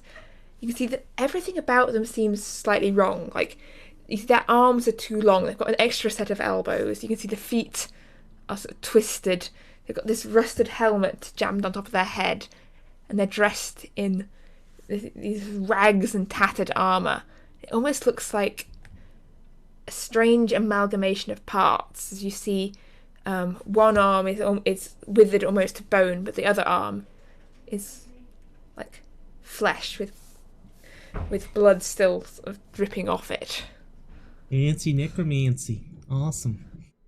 And it steps down the staircase and looks at the bear directly in front of it, who I believe held a melee attack in case of Yes, I'm going horrible to, things coming out of the dark. I think we're going to have a bite and a claw attack coming here. Because this thing, you can definitely smell this is the source of that horrible, cold, death-like smell. It's just as you roll off this. I'm assuming the 9 misses horribly. It's a 9 misses, yes. How about a 17? That misses. And with that, I'm going to enunciate in bear, oh crap, so that everyone else can hear it. You really someone needs to take understand animals or something like speak with animals so that you can just speak with Adair. But we hear a distressed bear call. We are distinctly lacking in all forms of communication spells. Actually, I have a few, but it won't do any of you any good. And the creature sort of raises the more withered of its 2 arms and points it at the bear in front of it. She's too good at that. And I need a Constitution saving throw from you, Adair. Oh, of course we do. As you feel pain racing through your body. What was that? That was a 4. It was a 4. So, absolute agony races through the bear's form. Searing pain is just, you've never quite felt anything this horribly. It's every sort of lifelike spell you felt is the pure antithesis of that. And So it's worse than Torvald's brew? far, far worse. Damn. And I'm rolling this on roll 20 because I don't have enough dice. So That's a good sign. I'm just going to press this enter Really button, and there's no fudging here. So Hopefully I can bear with it. that's also have 58. Yeah, you've got 3 temporary hit points, and you take 58 points of necrotic damage. Jeez. Well, first I would like to say I'm no longer in bear form. Oh my. Yeah, I'll put my token out there. But aside from that, I'm doing okay. I'm all right. It'll be fine. Maybe not. No, is this Having a the bet- kind of necrotic damage that would permanently lower HP, or No. okay? This is the kind where it's a good job you didn't die. Oh well. And the creature sort of cocks its head to one side as the bear is replaced by a man. And you watch as a smile spreads across this sort of twisted half-human face. And that'll be Chrysara's turn. Okay. I don't know if I would have noticed that quite yet because I'm still focused on Mr. Snake Man. And I'm going to jump up and just attempt to bring my maul, flames and all, slamming down on top of it.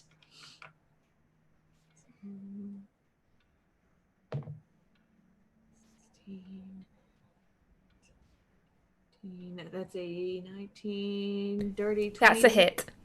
Okay. That's all I need. These aquarium dice seem to really like Chrysara. I will use them forever. Yeah. It's not that I actually don't have enough dice. I just can't be bothered to do all the mental maths to add up all the... I think I just have enough Not a good d8s. sign, though. No. That's But- 16 points of damage Okay. for Snake Man. The cracks spread a little wider. You see the stone-like paint flaking off to reveal the iron beneath. I got one more. It's coming. I know. Yeah. Just wet. Oh. 14. That will hit. Oh, sweet. 10, 14, 15, 16, 17, 18, 19, 20 points of damage.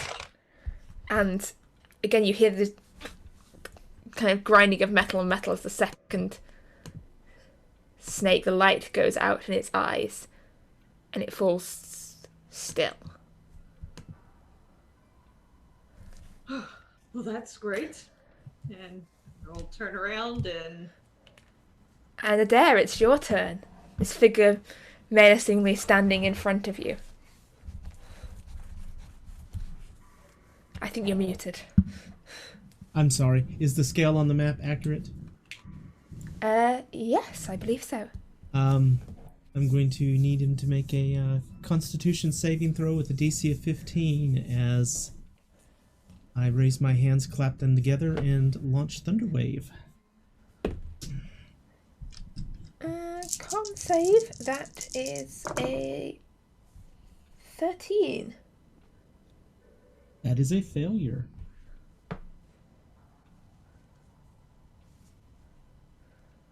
And so that is 20 thunder damage and push 10 feet away. Okay. So this gets flung back up the staircase.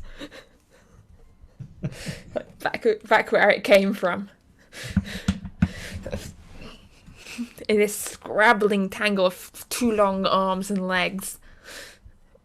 Almost spider-like in the way it moves. It pulls itself back up, or starts to pull itself back up. We'll finish on its go if it's not dead. And I'm going to go back over my shoulder. Dead skeleton, fleshy arm creature thing. Is that everything? That's it. Alright, Torvald.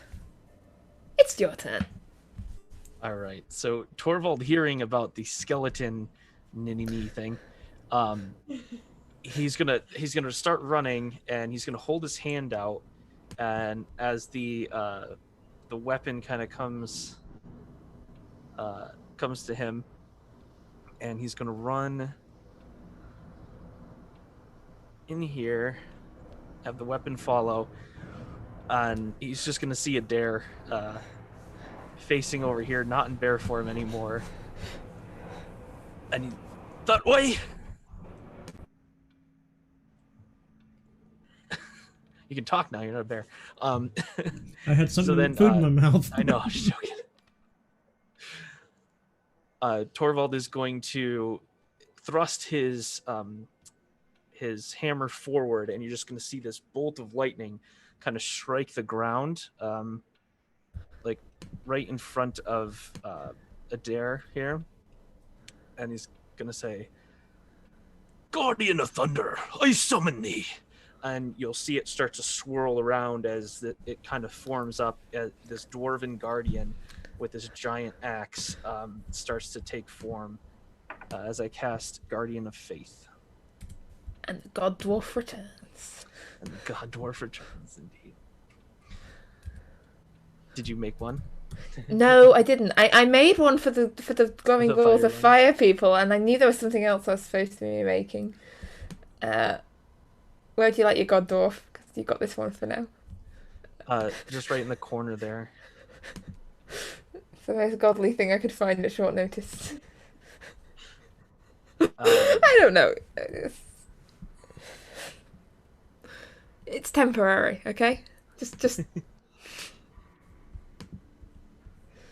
I don't remember if we decided if that does damage right away or if it does damage on their turn, but It does damage on their turn when they move in the area, which okay. all right, and that's Torvald's turn there. Okay, Ira. The snakes are no longer moving, but it seems like everyone has found another problem. Yeah. Can I use my action to investigate the snakes? If you would like to, yes. I'm very interested in them. In which case, make me an investigation check. Oh, that's an 18.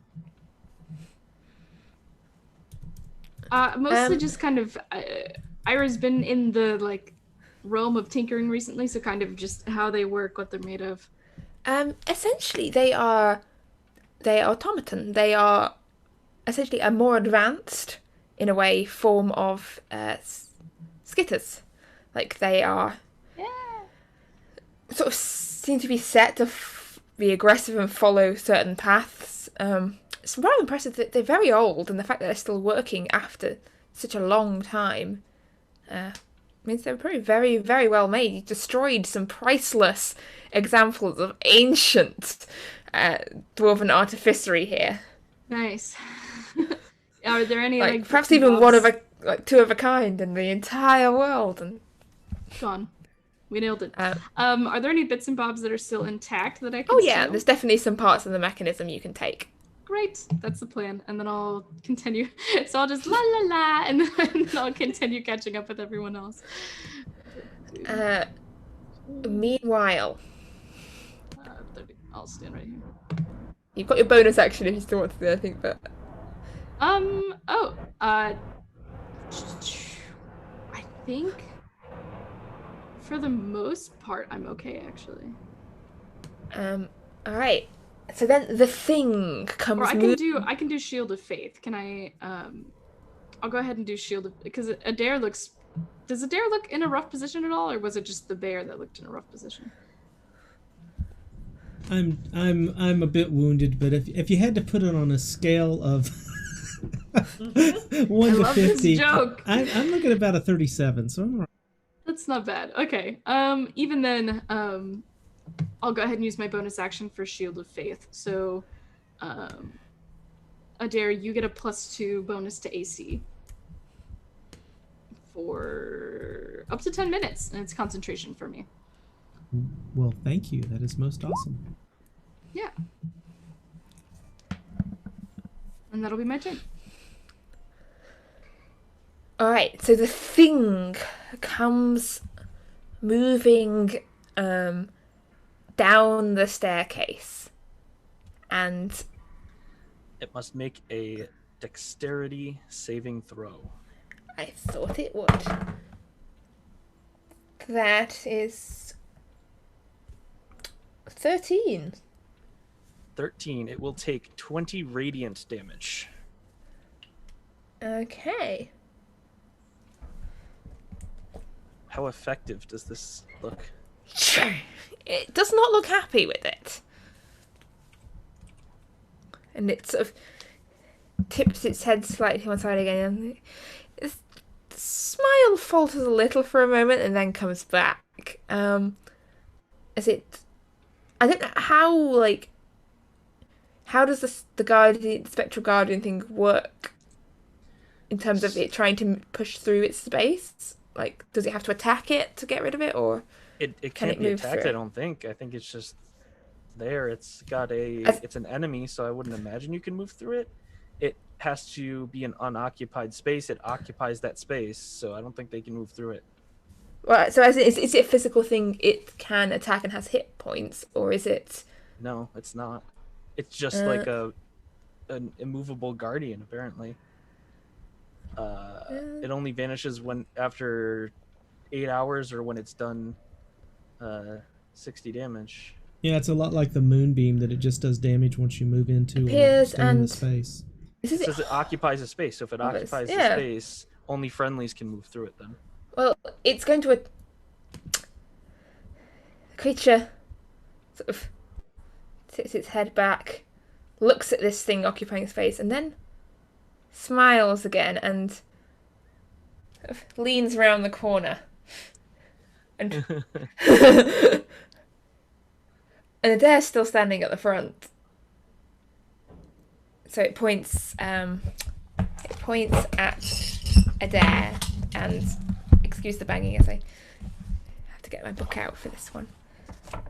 Points towards Adair with its finger, and you watch as this ray leaves its finger and almost seems to flow through the air towards Adair. This strange greenish-looking energy. I need a Constitution saving throw, please.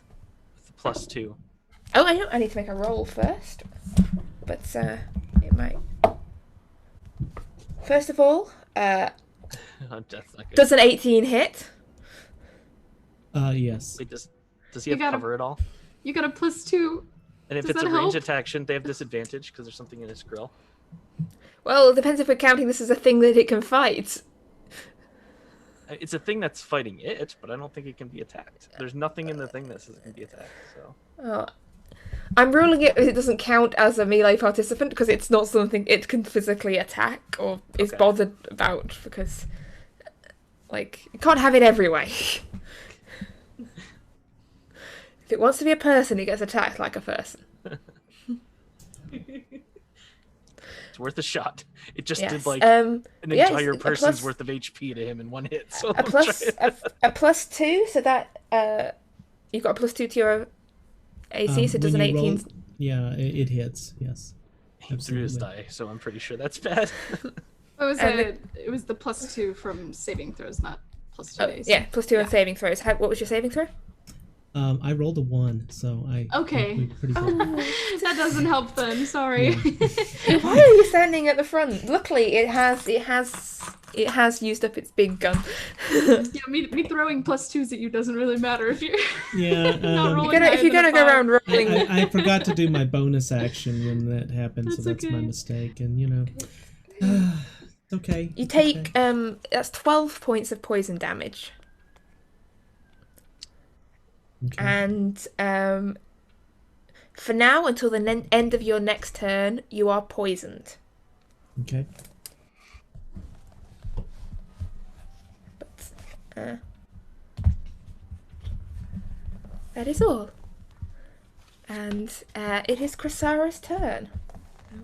Okay. The hallway and stairs are looking a little crowded. Can I see said jerk from where I am?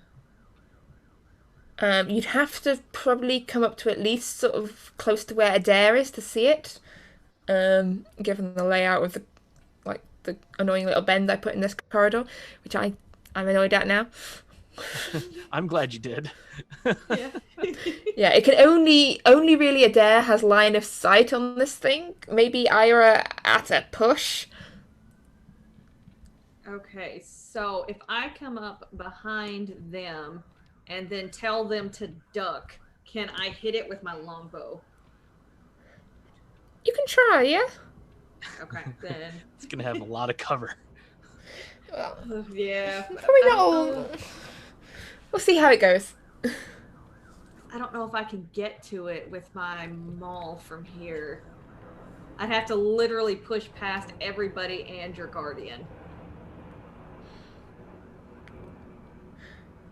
I don't know. Yeah, if the I'm Guardian's able doing to- a very good job of blocking the corridor. Yeah, I don't want to screw that up. So we're gonna go with the longbow. So doesn't do as much damage, but let's just hope it hits. Yeah. Those things are excellent for covering a retreat. The Guardians are basically just and then lag it.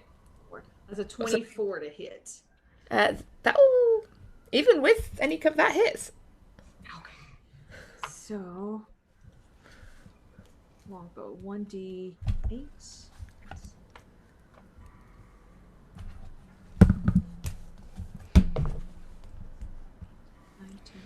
12, 13 points of damage because I get to add. I'm still raging, right? Unless you decide to not be angry anymore. Nope. Still mad. And then after. I mean, raging won't do anything on your. Doesn't I do get to anything do on the add ranged plus- attack, I don't think. No. It +2 to melee damage. So Yeah. Strength attack. I think it has to be strength. No, maybe melee. Yeah, melee. it just says melee damage. So I Melee, don't yeah. know if that. Yeah. Okay. So a bow's not. Yeah. Okay. So that'd be 8, 9, 10, 11 points. Right? Yeah. Okay. So 16, 17, Can't. 20, 1, 2, 3. That's 23 to hit. Roll to 16. Still My hits. proficiency. Yep. Okay. I seriously need a camera for all my rolls. I trust you. Right, that is Okay, another. I She landed wants on a 8. camera, so we'll do the math for 11. her. Well, there's also that. Oh, come on. I 11, don't want to do my own maths. 11 points of damage with the second attack. Okay. Yeah, this is chipping away at this thing. It's not down yet. I was going to say it's not dead yet, but that's debatable. Yeah, is that everything, Chrysara?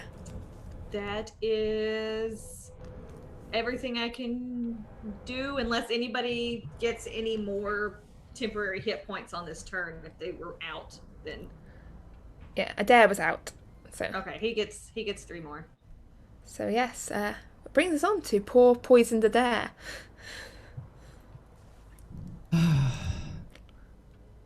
As I look at this creature, since I have line of sight on it, can I make any judgment as to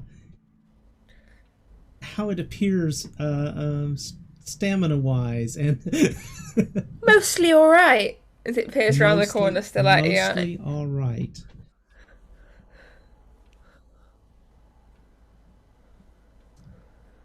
I'm going to, since I'm out of melee range, I'm going to back away out of the way and cast a Cure Wounds on myself. Okay. Torvald. All right.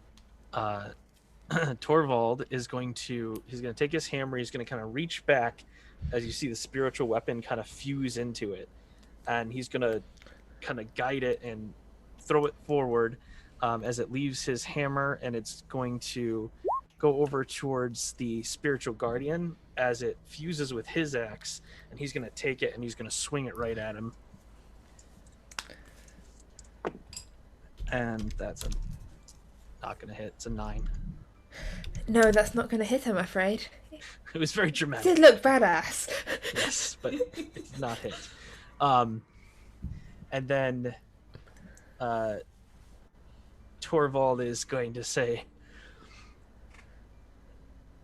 "Spirits, guard me." And you're going to see like this burst of electricity kind of go out in all directions from Torvald as they just strike in various locations, and these spirits form that look very angelic, similar to the Guardian, but smaller, and they're kind of flying around as I cast Spirit Guardians at the 3rd level. Spiritual weapon, Guardian of Fate, and Spirit Guardian. All the spirits are with me. And you do just I need... see them swirl around. It's Yes. Do I need a wisdom saving throw now, or is it on their turn? It's the beginning of their turn. Okay. And yeah, that's the turn.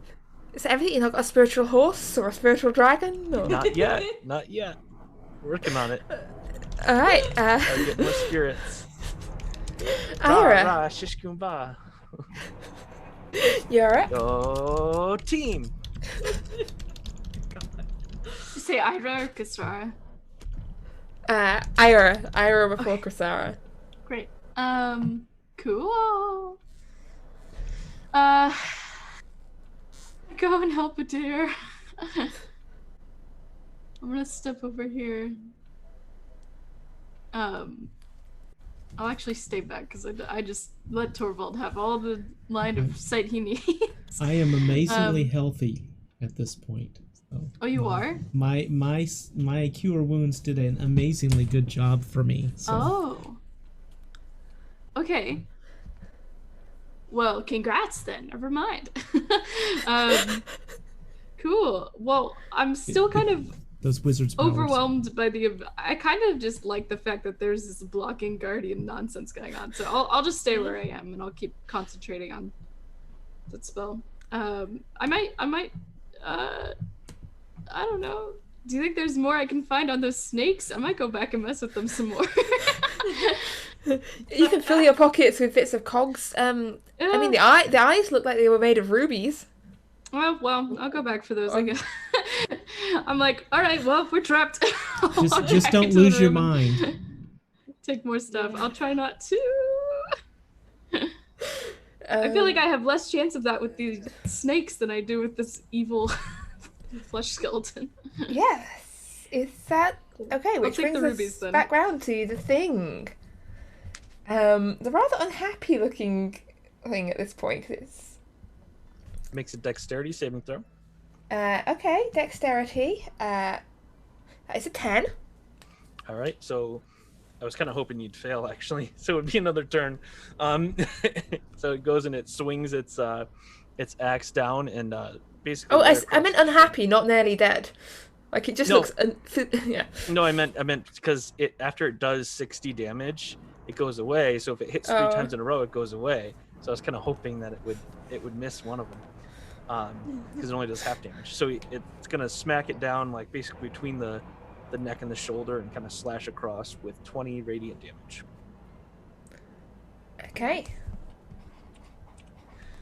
And then, as this is happening, we'll also have to make a wisdom saving throw. Wisdom. Oh, that is an unnatural 20. Okay. So it's going to be 1, 2, 3.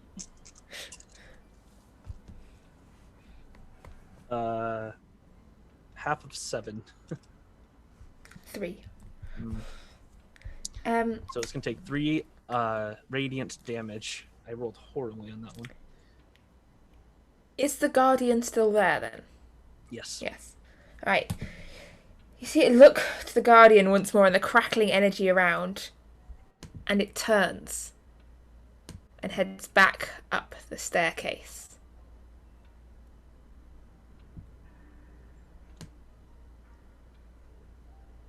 Off into the dark. Great.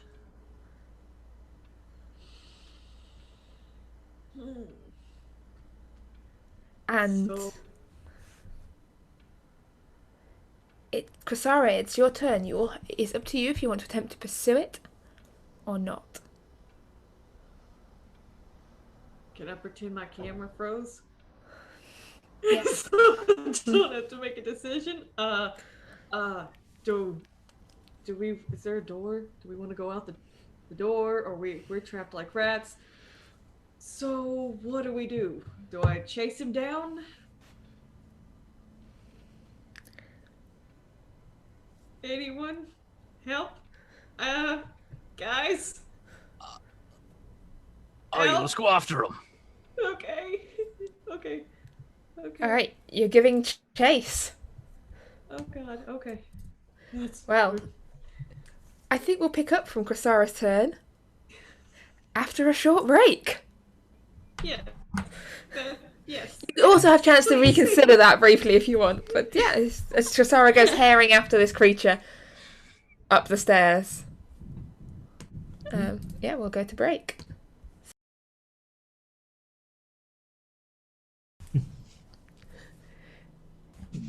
And we're back.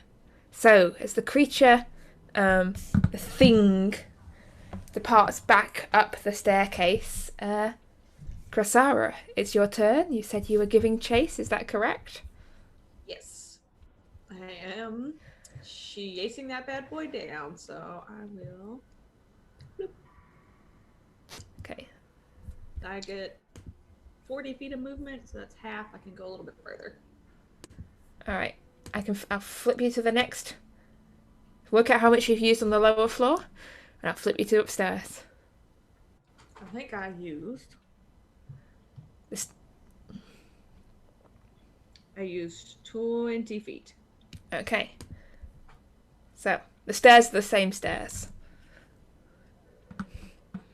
It just overlaps on the stairs. So yeah, as you come upstairs, you can see the creature not really running away, just walking away up through the room with the hearth that you were in before. And that's with the half speed, right? For reading Yes. Yeah. Does he sound a little bit like that? No, weirdly, it's not a dog monster.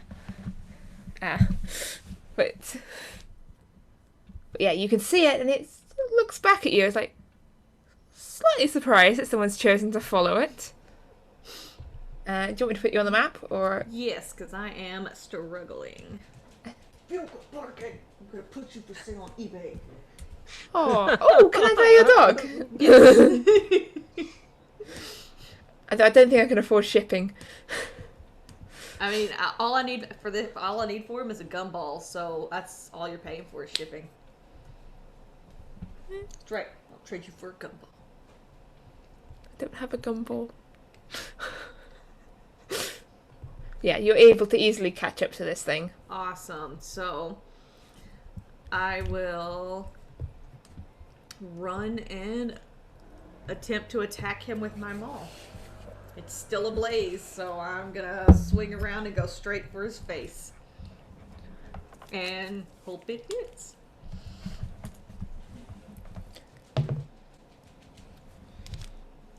Need my calculator to ensure that is correct. Is it looking in any rougher shape now, or? You can't see it, but I mean, it looked fairly rough to start with. It was made of like misshapen bones, but doesn't seem hugely bothered yet. Okay. That one's a 22. 22. That will hit. Okay. So I'm going to attack with my maul. And as I'm running, I run right up to him and swing it straight for his face. 6, 7, 8, 10, 12, 13, 14, 15, 16, 17, 18 points of damage. 18 points of damage, and you've got your second attack still? Mm-hmm. That's fine. That's a 13. That will not hit, no. Great. No, it will not. So as I come back around and attempt to strike him the second time, I miss. Yes. And Adair. I need a breath mint.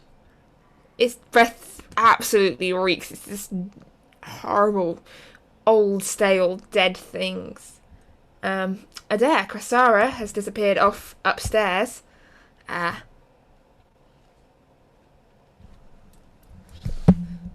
her off the map. She might come back.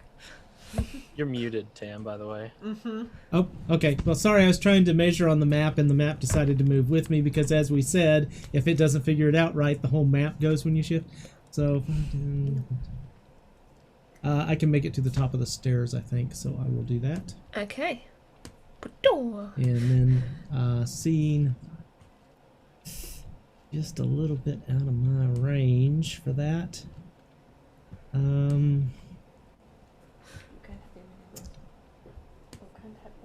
wasn't sure how far away I'd be, that's why I'm not fully prepared. I apologize. That's alright. Torvald, you're up next. So, just... I'm just, there's nothing else I can do at the moment, so. Alright. Adair took my spot at the top of the stairs. You can move...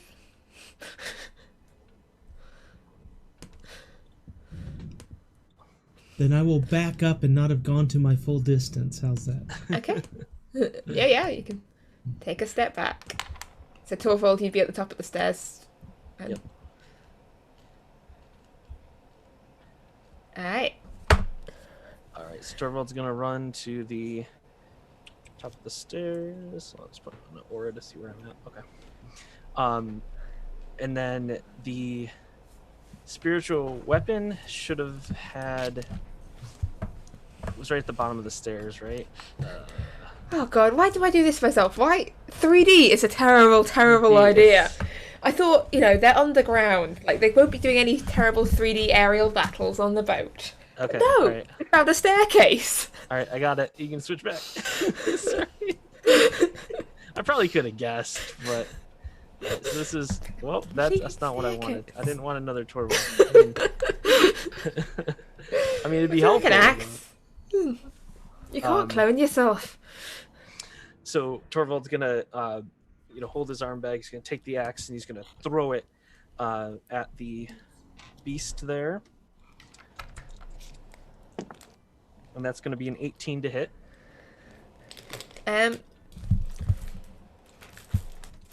18 does not hit. Does not hit. Oh man, because that would have been a whopping. What was it? I rolled a 1 on the die. It would have been a whopping 6 damage. All right. And then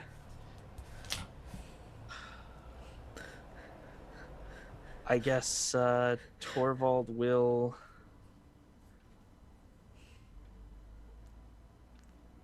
take. It doesn't look like super injured, other than that it's already tattered. It's already tattered. I mean, it definitely looks more injured and battered than when it first appeared, but it's not on its last legs at all. Gotcha. It's got spare legs. And it looked like it turned around to try to fight Krasara, or does it look like it's still trying to run? Oh no, it looks like it's prepared to fight Krasara as it turns back to her. Okay. All right. So Torvald is going to raise his axe, and you're going to see this bolt of divine light go towards this creature as I cast a guiding bolt at the first level. Ooh. I don't need to make a wisdom saving throw. This is not. Oh, you don't. I was All right. all ready. Does a 21 hit? Yes. Okay. That's a good thing. You've narrowed it down to three possible options then. Yeah. All right, has to be 19, 20, or 21. All right, so we're gonna do guiding bolt, which is 4d6, and I forget how strong the spell is sometimes. It's a good spell. Is 18 radiant damage. All right. When the next attack has advantage. Okay. Noted. And is that everything, Torvald? That's all I can do. In which case, we'll go back downstairs. As, Ira. You heard the sound of feet running off in the other direction. They seem to have left you alone. Don't really enjoy that. 10, 15, 20, 25, 30. I'll hang out down here. Yeah, in complete darkness down there. I've got my goggles on. Oh, good. Is this guardian thing still here? Torvald, is the Guardian thing still there? Yes, it is. Oh. You're not on your own then. I'm gonna try to converse with it. I don't know if it can talk to you. I don't know either, but I'm gonna say hello. Thank you for helping us. And she'll just stare. It stares back. Okay, well, you know And what? I'm actually then gonna run. and then says something. Oh, hold on. Do you speak Celestial? I speak. Yes, I do. In which case, it's very slowly and carefully it says, "No problem." Well met then. And I'm actually gonna use the dash action and I'll go past it. So 5, 10, 15. So I have 15 movement in wherever the next area is. Ta-da! Oh, we got a traffic jam.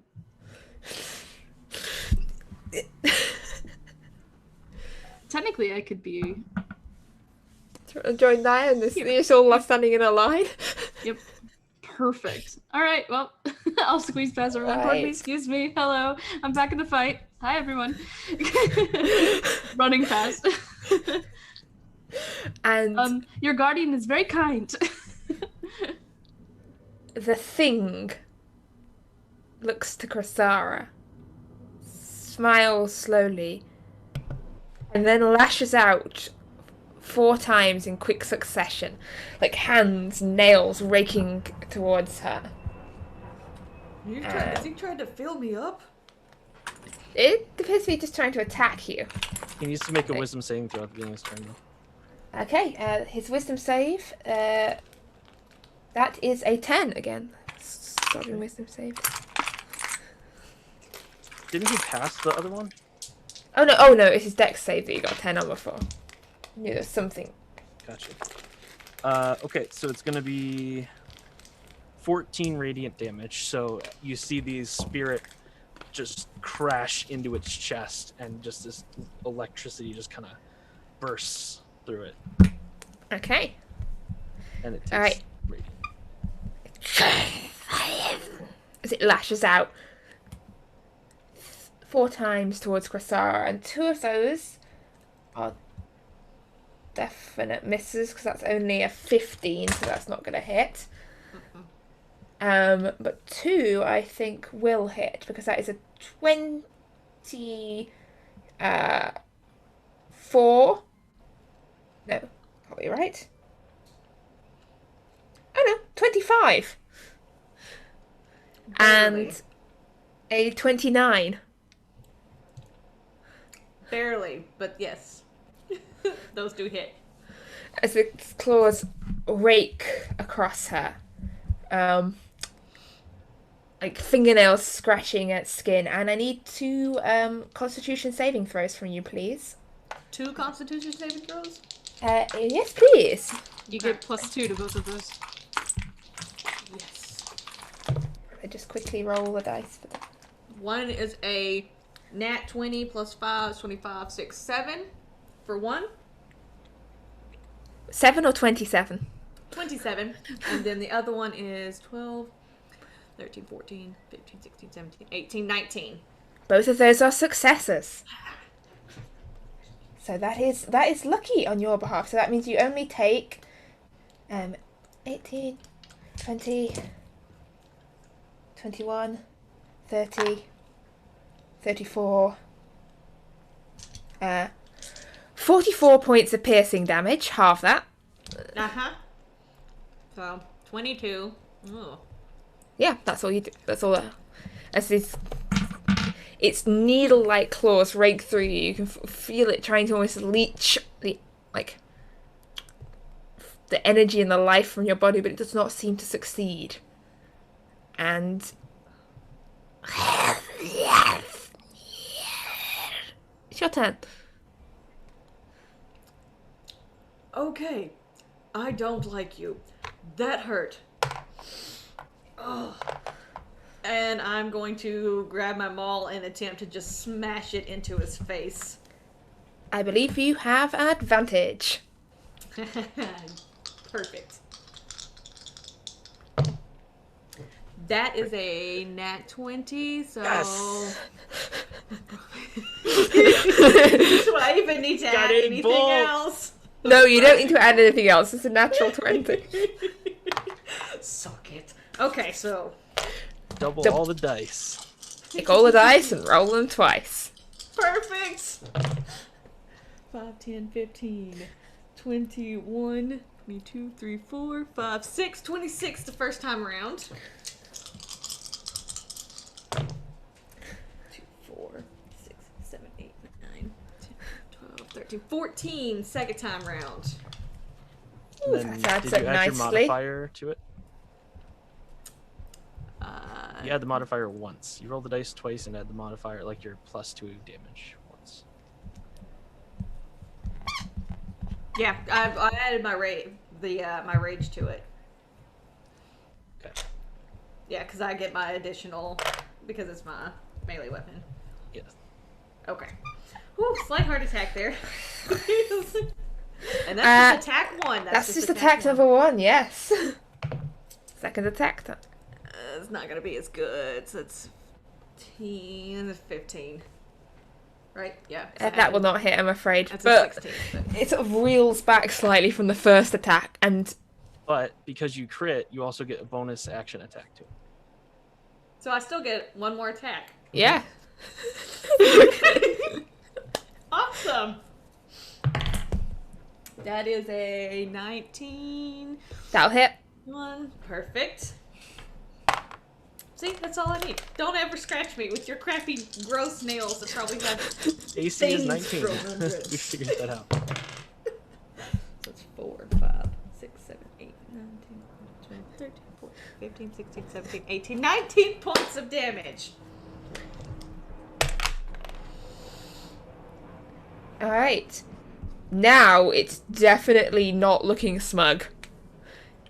You can see it's partly sort of smouldering away at the dry bones and flesh and scraps of cloth. Some of the bones sort of broken out of shape where this maul has hit it. And it's hard to tell in its sort of almost dried up corpse-like eyes, but you think you get the first flicker of fear. And Adair, it's your turn. All right. Well, I'm going to move up here. If I can get my token to move, let's try this again. I'm going to move right up here. And as I move forward, I'm going to call out for the help of my mother.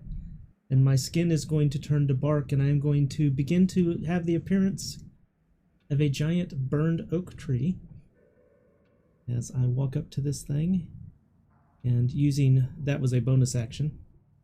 Guardian of Nature, and then I am going to use my Primal Savagery and see if I can do a little damage to this guy. That is going to be... Wait, I gotta do the math. That's going to be a 28 to hit. That'll hit. That'll hit? Okay. Jesus Christ. Come on, D10s, don't fail me. Okay, I'm fairly happy with that. That is going to be 19 acid damage. I think you should be fairly happy with that. Yeah, this thing is now sort of acid eating away at its flesh as it sort of staggers back from Adair. It's still standing, but it's really not looking too good anymore.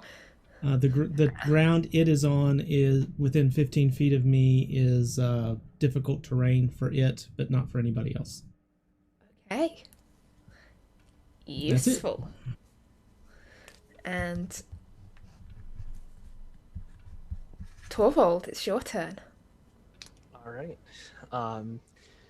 So Torvald is going to command the axe there to take a swing. It's going to try to like chop at its neck, chop its head off, kind of a thing. Let's see. Oh my god! They get rid of this die. That's another 9. It's not gonna hit. Damage was 9. good. But, and then we'll fire another bolt from his hand as I cast, or from his axe or hammer thing as I cast another guiding bolt. Axe hammer thing? Hammer thing. The axe hammer It's thing. axe hammer thing time.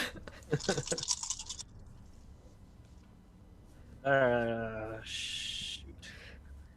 It's an 18. Not quite. Alright. No. Ira. You're gonna come and... Yeah.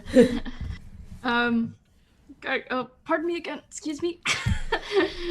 Walking over here. Can I occupy the same space as the sacred weapon? Have I asked this before? Yeah. It's great. floating, and it's... Pardon me. Great. It's just kind of floating by your head. Yes, and then I'll kind of take my sword and like very cleanly between Adair and Chrysara, just kind of smack it down the ribs. And that's going to be a it's 23 to hit. That will hit.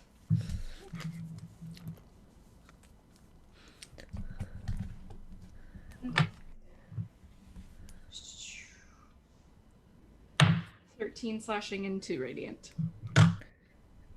Okay. So 15 total. 15. And do you have 2 attacks or 1 attack? I can't. 2. I just didn't know if it was dead yet or not. It's not dead yet, but it's not quite dead yet. No, Cool. it's I'll basically, because I'm working between these people's shoulders, I'll slash down and then I'll slash back up. And the second one is it hits, but it's a 24 to hit. that'll hit. Okay, and that'll be 7 slashing damage and 1 radiant damage. These dice are not doing me well. No, they're not. Is that everything? Yes, that'll be it.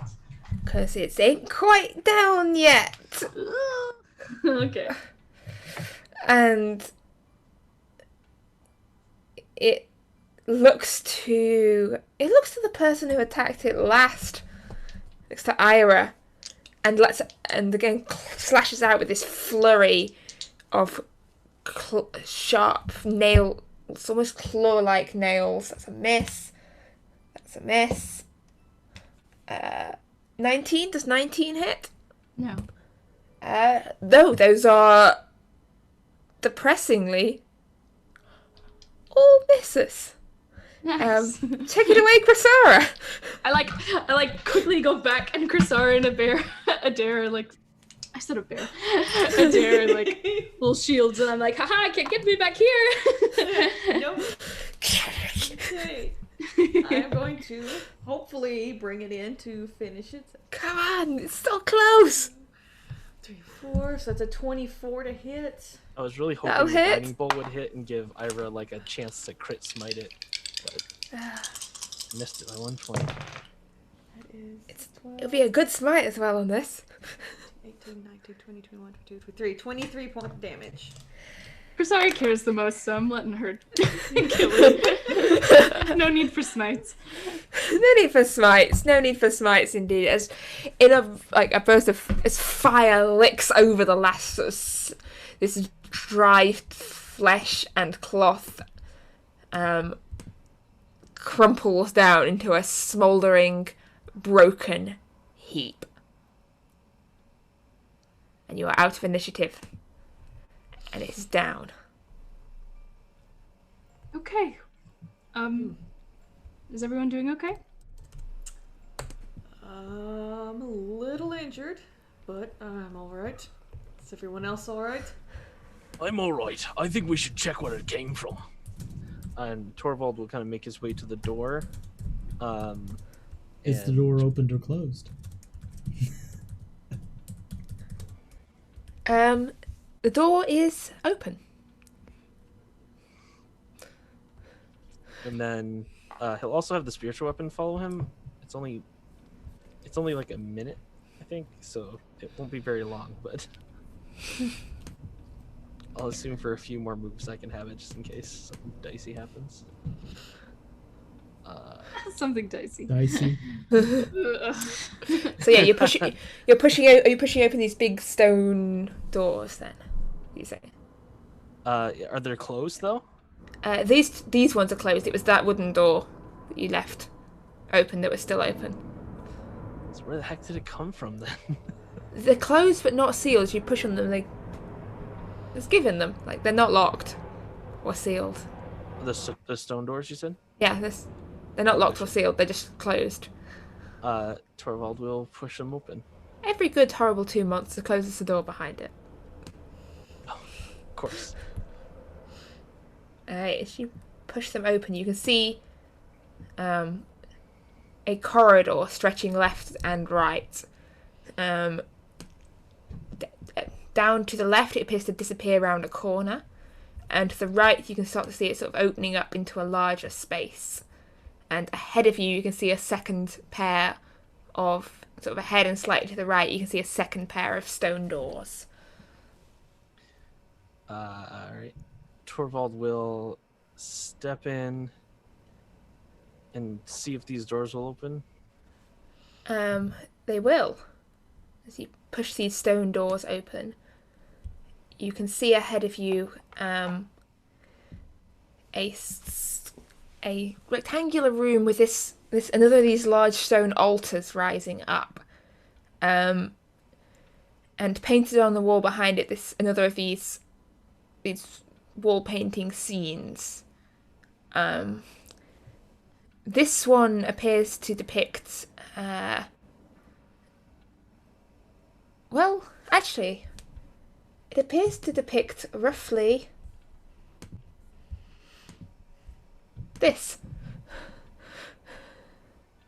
As, you can see there seems to be a rough sort of dome of sky. What's just catch your attention is there's definitely a boat flying over those mountains up on one side of it. You can see them. As you can see, almost a rough... I'm not sure what the word to describe it would be, but... Like a painting or a rough painting on the stone. drawing? worn a little over time. So you can see that up above behind the altar. The altar itself, you can see, is carved with two figures. One male and one female. The man has a bird perched on his hand, and the woman has her face is covered with a veil, and there's this moon-like symbol she's holding. And on either side of the altar are two stone statues of dwarves with inset emerald gemstones in their eyes.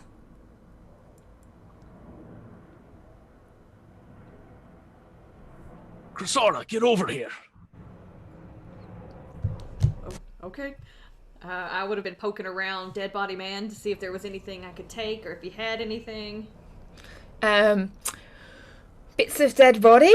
Yeah, I'm good. Bones. Someone's arm. It almost looks like it's been patched with various bits of taken bodies. Okay, so, you know. Stuck we're okay. and almost twisted together. Merged and joined. Not with stitches, they've always like flowed into each other. But it doesn't seem to be carrying anything unless you want an arm. I'll walk up to Torvald and hold out one of the hands and say, "Need a hand?" No, but I need that bracelet you have. Why? You see that thing with the bird? Try putting over there. And Torvald will take out the thing with the veil. Yeah, And- the little Okay. bone statuette. The bone statuette, and attempt to put it like if there's a spot for it. I mean, there's an altar. It's Yeah, he'll set it's it not like a down. puzzle piece. It's just a smooth stone altar and a small bone statuette. He'll set it down there, and kind of like gesture for Krasara to do the same. Alright, hopefully nothing bad happens, and I'll set it down. As you step forward into the room towards the altar, you hang on, who's there in this space? Darren, Ira, are you also there, or are you further back? I'm in the hallway because I want to Okay. ask about something when we're a little further Yeah, I'm away. Right. still in the fountain room. That's fine. So, as you, Torvald and Krasara, as you move forwards towards this altar, you notice the two stone statues just heads moving round. That's before we put the stuff down, or after? Yeah, as before you put the stuff, as you're drawing nearer to, like, you just take a step closer towards them. They seem to be ever so slowly starting to move, but the movements are jerky and very slow. Torvald will put the statue down. I'll put the bracelet down. And the dwarves are continuing. You see one starting to reach slowly, stone-wise, towards a sword and start to pull it from the sheath. The other, his arm raising his axe as they turn towards you. And you see the emeralds in their eyes start to glow. I don't think it's working.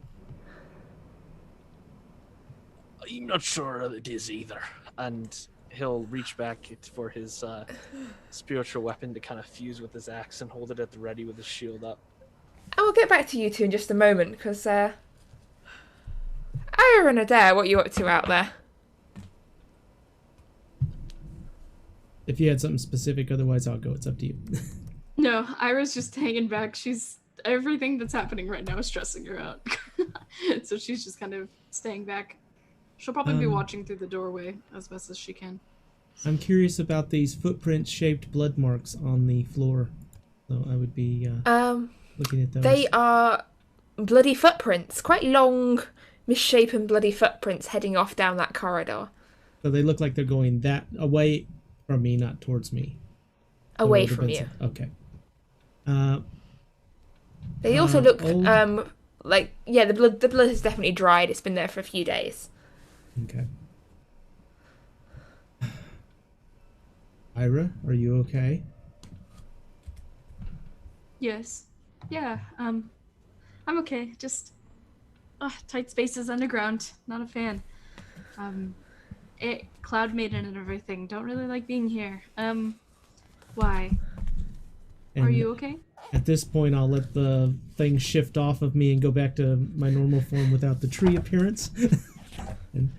And just don't wander off, then, please. Oh, I won't. Let's stay close. We don't want to have another mishap. Yes. So we go find out what trouble Krasara and Torvald are getting us into. Yeah. Did they follow these bloody patches? Or did they No, go I think they somewhere else? went. I think they went the other way behind these doors. Okay. Sure. I hear Yes. noises that sound like they're about to get killed. So Well, at this point, back to Krasara and Torvald. As these stone statues are very much now moving stone statues, I'm going to give you that instant to decide: are you staying or fighting? Well, staying or going. Those are two different options. Staying or fighting is the same option. It's a fight or flight scenario here. Hey, you can fly now. She said so. So they seem to be they're slowly waking up, but they seem to be, awoken and, like the snakes before, not particularly happy to have this place disturbed. Torvald's gonna stand his ground there, just with his shield up and ready. He's gonna ready an attack if he can. I'm just like, Well, in this case, roll initiative. Yeah, because I'll snatch up my bird bracelet and put it back in my pocket. And it's a gift for Olwen. I have to keep it. I got a 2. Okay. Okay, I got a 17. Okay. I get advantage. Adair and Ira, I'll let you roll. It's up to you whether you want to get involved in this mess or not, or just, go. I got a 15. I know I will be. That's a 12. Okay. Before any of you have the chance to do anything, though, the statues take a step forward and, sort of grinding of stone on stone, slam their weight into Krasara and Torvald. And Krasara, that's a 16 to hit. Torvald, that is a 21 to hit. Did not hit me. Did not hit me. Torvald? Torvald, yep. Okay. So as it hits Torvald, this lightning surges. Like I imagine he put his shield up to try to block it, and the lightning surges through his shield and bursts out at it. It has to make a dexterity saving. Dex? This thing ain't... I would imagine it's not very. It's an 8. Yeah, so it'll take 2d8 damage. I think d8s. Yeah, 2d8s. So let me roll that real quick. 8 lightning damage, and it will push it back 10 feet. Well, and as it's being pushed back 10 feet, you take 12 points of bludgeoning damage, and you are knocked prone. So it goes flying backwards. You go flying backwards. As this. At the beginning of its turn, it has to make a saving throw too. By the way. Yeah. All right. Yeah. So Torvald is knocked prone. It is knocked flying. So these are my 10 hit points, and it's wisdom. That is a 9. All right, so it's going to take 11 radiant damage, and the other one also will have to make a save. And the other one is an 18. Right, that one's going to be 17 radiant. Okay. What was the save? 18. Okay, so it's half that. Half Okay. 17. All right. So Krasara, a statue is attempting to push you over. It kind of slams its full weight into your head. Essentially, given that it's a dwarf-sized statue, you're being sort of head-butted by this statue of a dwarf. I passed my concentration check, by the way. Okay. Okay. And since my maul is still lit, because we haven't given the command word and it stays on until I tell it not to, then I'll go ahead and rage. Go ahead and mark that in my thingies if I have it. Whatever, we know I'm raging. That's rage 2 of 4. 2 of 4. Okay, and I will attempt to bash it on the head. Alright. Yep. Everybody that's anywhere near me gets 3. That good guys get 3 temporary hit points as I rage. And that's a 14 to hit. Okay, 14 will not hit. Okay. Or at least it'll hit, it just doesn't seem to do anything to the statue. 1, 2. That's a 22. That'll hit. Sweet. Ira, you can hear all this fight going on. It's up to you whether you want to get involved next, or they've just started another fight. Like it's like 2 minutes ago, and they could have poked something. It wasn't even 2 minutes ago. 4 plus 5 plus 1, 24 points of damage. Okay. I bash the thing over the head with my flaming maul. All right. Ira. Or attempt to. Yeah.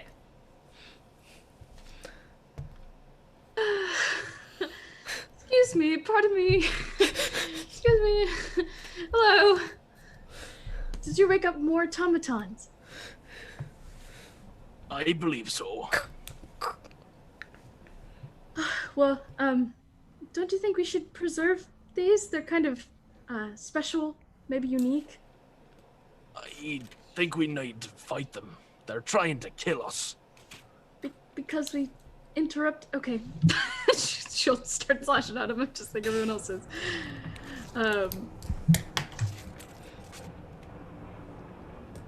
Great. All Torvald was trying to do was give him an offering of stuff.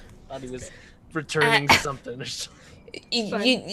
You didn't have the correct offering pass, I'm afraid. Like, It wasn't because she had the bear birds and then it was the veil. I was like, we got the stuff.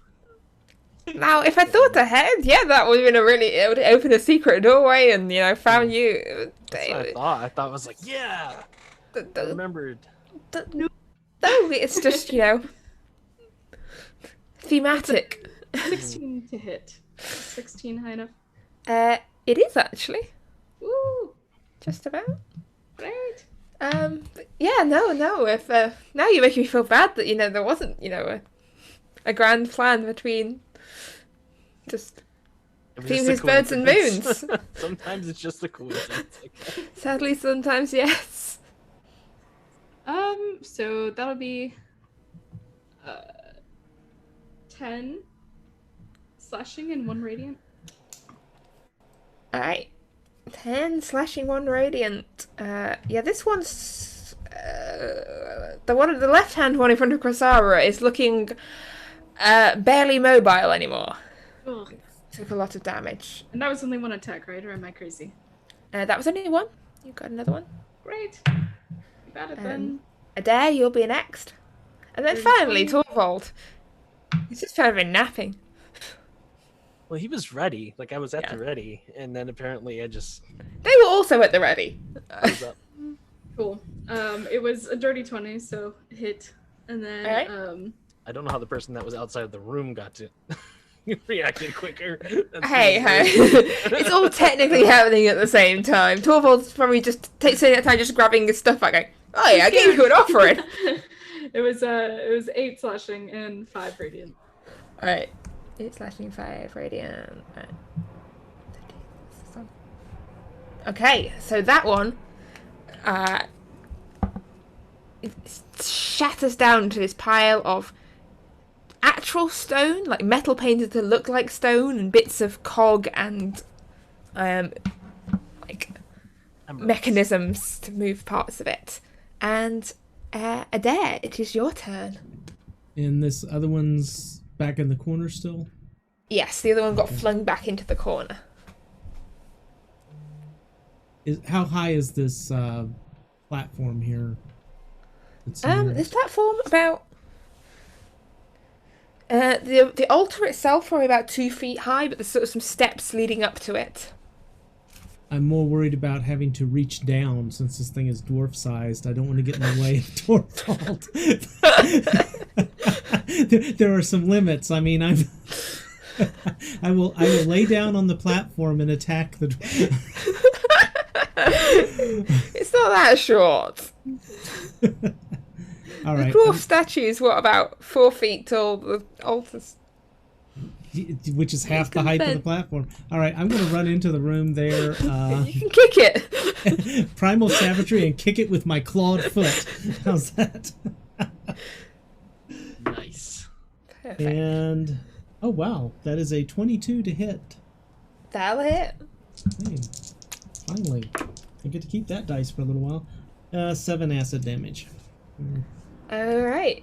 Is that everything? That's it. All right. Last but not least, Torvald. All right, so Torvald is going to, he's gonna take a step up. Oh no, he's prone. You can stand up. It only takes half your movement. He's gonna stand up. He's gonna reach up and grab his, have the weapon fuse, and then he's gonna take a step forward and charge in. And he's gonna swing. Whoops, what's going on? Where did Torvald go? He's hiding under his axe. He's hiding under the axe. There we go. I was trying to take the throne symbol off him, but he keeps running away. He's gonna step up and he's gonna swing the axe. Hopefully, it's not a dud again. Come on. All right, that's more like it. That's gonna be a 25 to hit. That'll hit. 11 force damage. All right. Comes down with the axe. That's I think that's the first time things hit this whole session. And then as it hits, it's gonna like resonate on there, and it's gonna be a Toll the Dead. This is Eurus. That is a 13. 13 fails. It's gonna take 15 necrotic damage. That is... Wait, hang on. 50. Bang on! That is exactly the number needed. So yeah, there's this sound... Sorry. Go ahead. I was going to say, you see the cracks from where the axe hit and the sound ringing out, widening these cracks as the statue automaton collapses. And peace returns. Temporarily. I'm sorry, I didn't mean to kick it that hard. Well, they did attack us first, so. And Torvald will lean down and try to grab the eyes. Yep, each one of them has 2 emeralds for eyes. So you're able to pry out the emeralds from the one beside you. Ira, you do potentially have the 2 rubies from earlier, the 4 rubies from earlier. Where? Yay! Yeah, I'll collect whatever Torvald doesn't in terms of mechanics and stuff.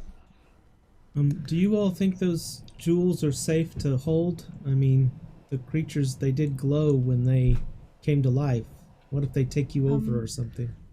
Torvald's gonna take a look at it and examine it and see if it looks like a normal emerald or using. Yeah, make me an investigation check. Add double proficiency. I'm counting this as stone. Yay, it's stonish. Stonish. Stone. This is stonish cunning. All right, so that is going to be. It's minerals. Yeah, They're not 22. rocks. 22. Looks to be an ordinary emerald. But probably worth a fair bit. Don't have the exact value to hand. It's 1,000. Well, according If only they were diamonds. Depends on of how a big certain the emerald value. is. That's true. According to my book, there's all sorts of different emeralds of different values. Different sizes. I'll check what size it is at some point when I've got a chance, but I don't think it'd be fully up to 1,000. This is quite a smallish emerald compared to, it's definitely. Yeah. I'm They thinking have sizes in there. probably more like 200, 250 gold pieces. Gotcha. So the full set would be 1,000. Yeah, there you go. But yeah. So Torvald will kind of take it and he'll like, Looks fine to me. But yeah, like how you use diamonds in your spells, it seems to have been part of the magical automaton, but not magical in itself. Gotcha. And then he'll collect the other ones from the other statue then if she's just taken all the parts. Torvald to collect all of them, I guess. Hold on there. And Ira, there's enough cogs here that if you wanted to take bits and cogs, you can essentially start to pretty much have almost filled the bag of withholding at this point. Like, just carry on piling junk in. That's the goal. No wonder why it never opens. It's like, what are you shoving into me? Please stop this. Just pour it all out. Why am I just full of gravel? Important gravel. What do we think these things were guarding? Do we see the stone carving on the wall? I guess everybody can see it now. It's in this room, right? The one you posted. Yeah, you can see this painting on the stone wall above. Not a great painting. You reckon these dwarves could have done with a few more art classes, but you can sort of crudely tell what they're trying to depict. Or I crafting will. and drawing. I'll sketch a copy of it. What do you think those Later reference. light-colored marks are on it? I'm not sure, but it looks like there's a flying boat and flying city and... I see a similar mark over the DM's shoulder. The little white mark. I looked up and I saw it, and it looks just like one of the marks on the chalkboard.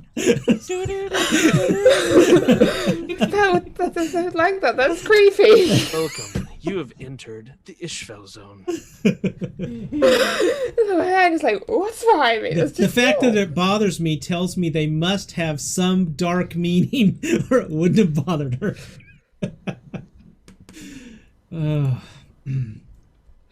And why are there two of them on the castle that makes it look like it has eyes? The castles have eyes.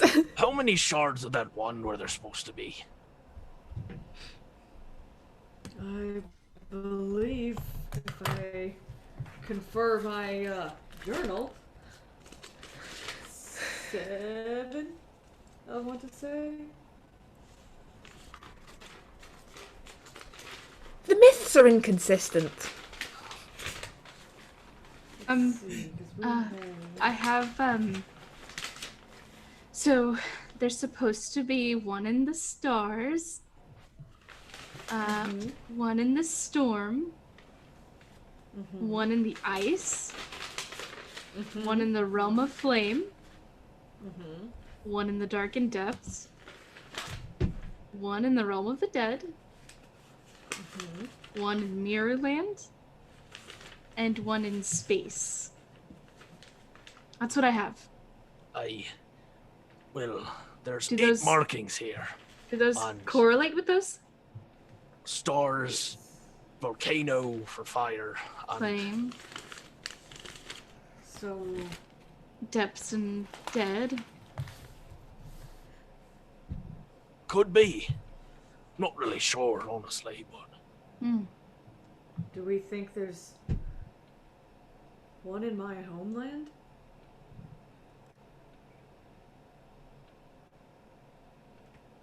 Maybe. could be. I That would assume make it's with the that would volcano, make wouldn't it? sense. Yeah. I don't know if she'd be willing to give up something so powerful as she has it. Based on where we are on the maps we've seen of the area, comparing that to here, are we here?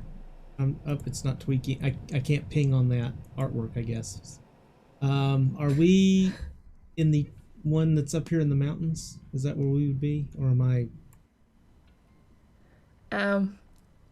And I'm happy to roll for it if I need to. You can make me an intelligence check if you'd like a hint. Oh, we're screwed. Yeah. My guess would be we're close to that castle. I think was like maybe the giant place. It's a 13. You reckon that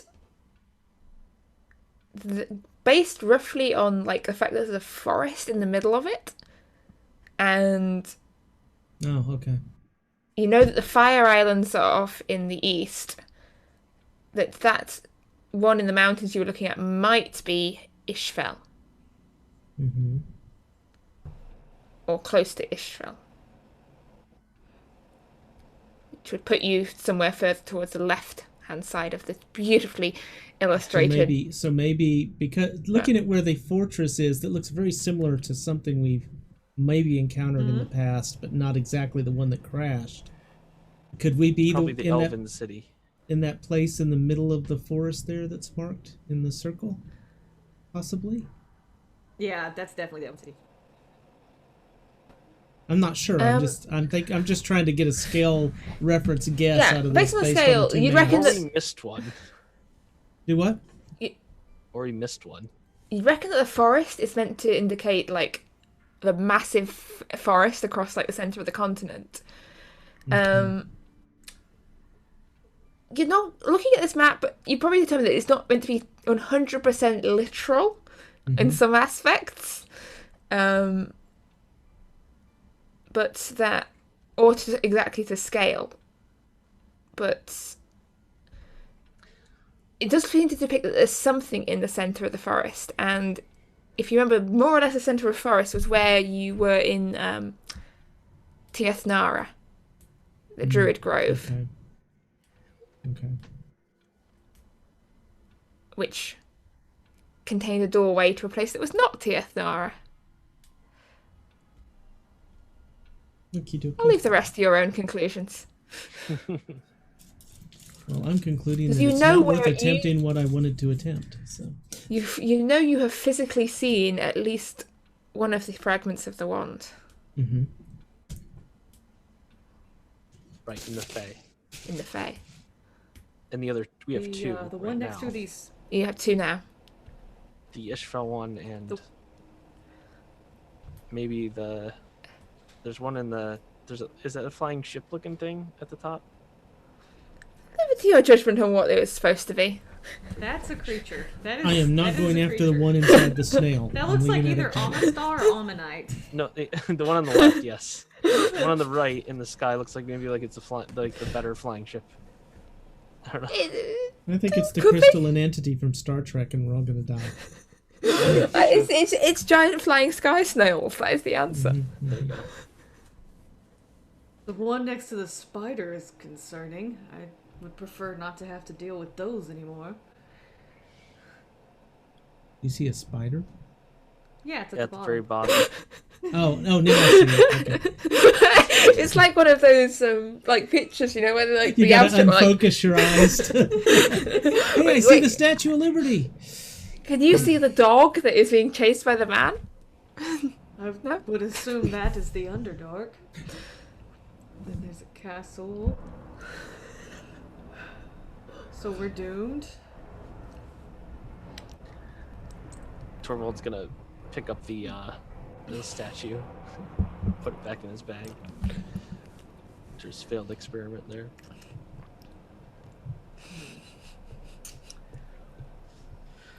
Well, we should probably move on.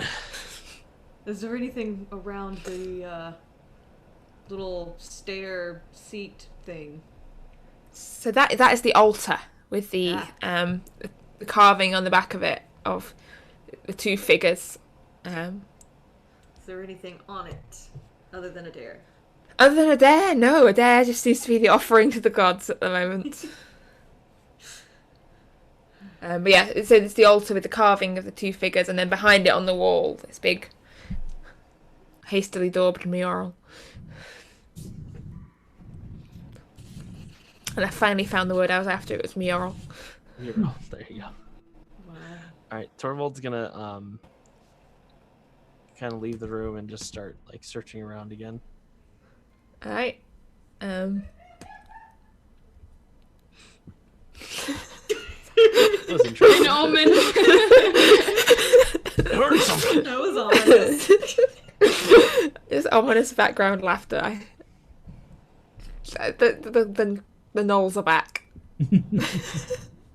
But yeah, it opens out into a wider chamber, a few ancient bits of cobweb on the walls. Not like giant cobwebs, just ordinary cobwebs.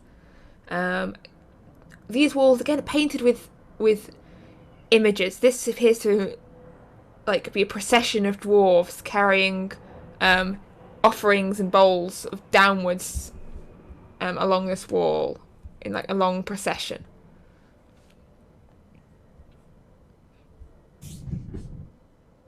I guess I'm going to explore this way. Alright, So you stick I'm your going head this direction. right this way as you go. You can see that the floor is again splattered and marked with blood as you go, and you can see a line of 3 doors on the right hand side. This corridor leads onwards, which leaves Adair and Ira chilling in the altar room. Ira, I don't know what to do. Who do you like better? I think we need to go save one of them, but I'm just not sure which because they're making equally hazardous decisions without consulting well, the group. Yes, I feel like we're kind of just playing tag along right now. It's very interesting. Well, you had interest in the blood, didn't you? And that's where Kursar is going, so... Well, they were bloody footprints, and considering we fought something that was already dead, I figured there might be a possibility that could be important. But there's also Yeah. cobwebs, and from recent experience, I know those can be an important thing too. So.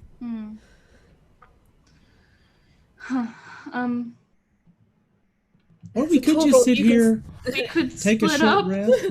We could stay Or here, we take could a just hang out. take a short rest, and You want to wait tell for the campfire screams. stories? Yeah, wait for the screams. I honestly, it seems like a joke, but I think that's the best idea that we've had so far. Adair will take a small, like a blanket out of his bag and set it down and take out some rations. A picnic! You just don't hang out as much as we should. Adair, tell me about your crushes. Who do you like? I talked to you about who I like. Who do you like? So he begins describing the tattoos on his Goliath love of his life, and we'll fade to black from there. Ooh! Yeah. Torvald, ahead of you, you can see this wide staircase descending down into the dark. And also off on the left-hand side, this stone door. But all seems fairly quiet. So seeing that, Torvald would then just note what's down that way and kind of make his way back the other way. All right, Krasara, in your corridor of blood splatters and doors, what would you like to do?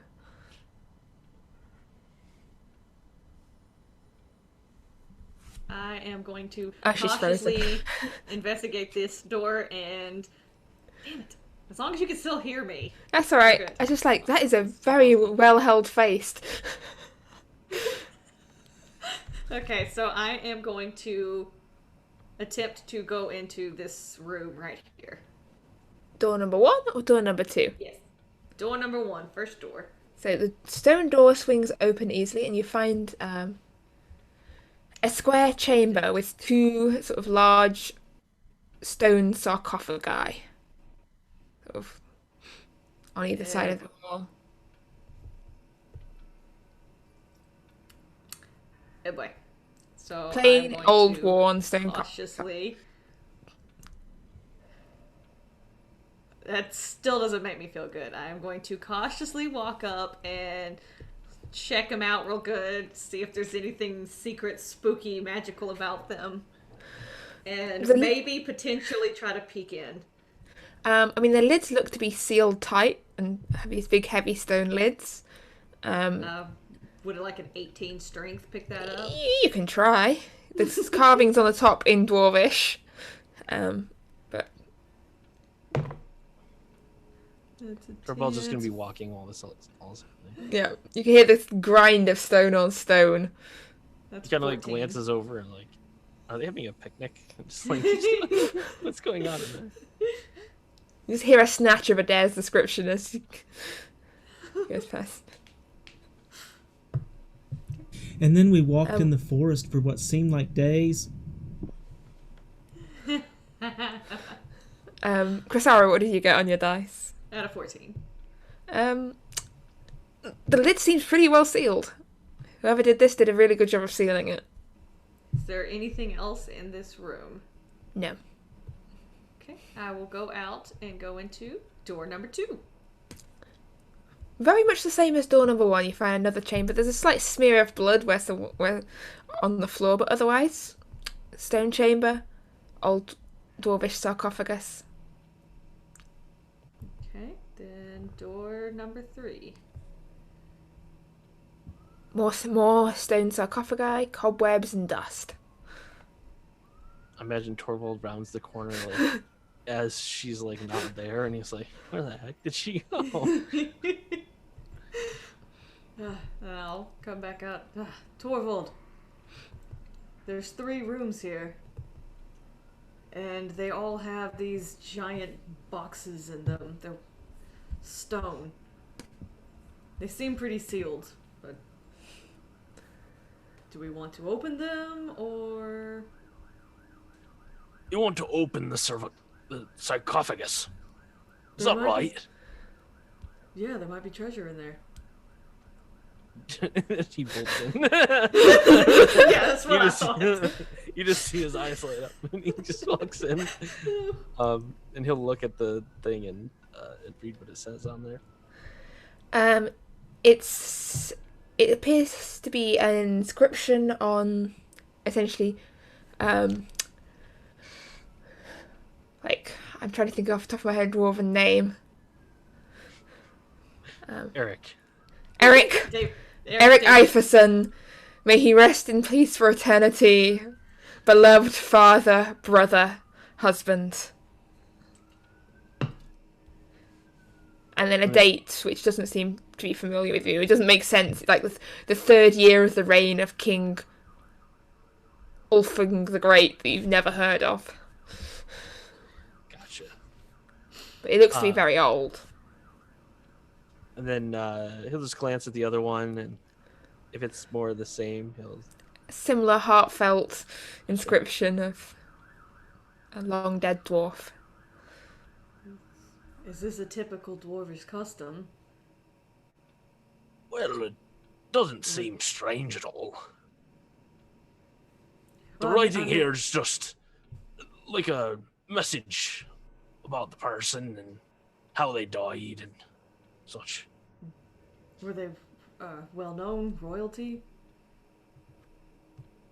Well, not that I know of.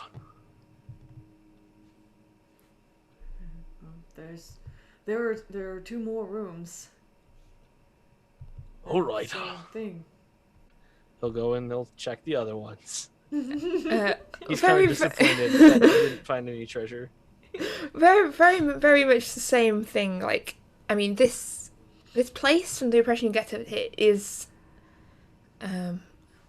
possibly at least 1,000 years old and quite a long. So, and I'm not hugely familiar with fairly unknown dwarves of a kingdom thousands of miles away, 1,000 years ago. I mean, you knew Anne, Eric. Probably not the same one. So he'll just look in, and just when he sees that, I think we should let the dead rest. So the only place that I haven't checked yet is around that ominous corner up there. Well, the other hallway had a staircase and a stone door, so... Well, should we finish this one before we tackle the next? I sure would hate to leave some fancy treasure or items behind if there's magic stored here anywhere. Well, we should probably get the others first. Aren't they right behind it? Where did they go? They're in the altar room still. Talking about some Goliath for some reason. Why? Something about tattoos and oily skin and... I didn't really don't- listen. It's probably best you didn't. That's a strange conversation. Should we go and get them and explore, or if they're attempting a short rest, should we just go on without them? Well, I'll take a peek up here. Why don't we do that first? And Torvald will walk up and take a look over here. All right, and as you peer around the corner, you find a large pile of bodies. Some are older skeletons, a lot of them newer. It seems to be many of them dressed in sort of the same style of clothing you saw back in Raven's Rest, a mixture of, warriors and also normal townsfolk. Some of the bodies look to have limbs removed from them or bits missing from them, but they're all just sort of piled up here in the corner. Well, I found the missing villagers, I think. And he'll kind of like take a step in and just look and see if there's anything like identifiable or anything valuable that he can find. You can make me an investigation check to go pouring through a pile of bodies. 13. You find a few blood-covered gold coins for about 3. A bracelet of pretty glass beads, but nothing much else. It all seems, and it's fairly disgusting work, sort of pulling through. These bodies have been pulled apart in places, bits removed off them. Gross. There's even bite marks on some. The bite marks, you said? Bite marks, and definitely claw marks on many of them where they've been raked with long claw-like nails. Well, let's get the others and try the other way with the staircase.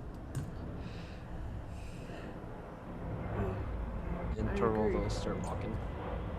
I hate that for the villagers. They looked like they were chew toys for that thing. Well, hopefully we dealt with it already, and it's not something we haven't met yet. Looks like it could have been that flesh beast thing. The claw marks looked similar. That is what I hope. Agreed. All right. Torvald walks by and what does he hear as he approaches? Oh no, Ira, we would never do that. We believe that you should be in a firm, committed relationship before you have that kind of physical intimacy. Not like Cressara's people. We just don't think Of that. Would you like course. some more wine? Yes, please. Now tell me about how you get twice orphaned. Oh, well, that's a bit of a long story. You see, it started, and I assume they walk in about this point? Yeah. What about my people? I'm sorry? Adair? No, I don't know. Yeah, you are. Oh, you just have a bit of a looser faith and rope around your loose? waist. I don't Yep. have a rope around my waist. Who That explains with it. the ropes? That's it then. Oh, nothing. Do you want some wine? I don't. Oh, Torvald, what does she mean? We don't wear. Why would you store your rope there? Then you can't get to it if you need it. She means you like to sleep with other people. Well, yeah, doesn't everybody?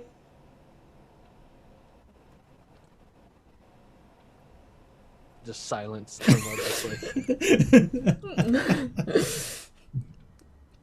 So, did you Starts find thinking a anything? lot.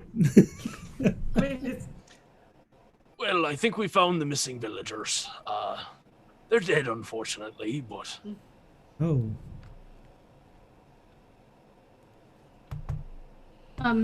over this way there's a stairway and another door, so it's probably better to go that way.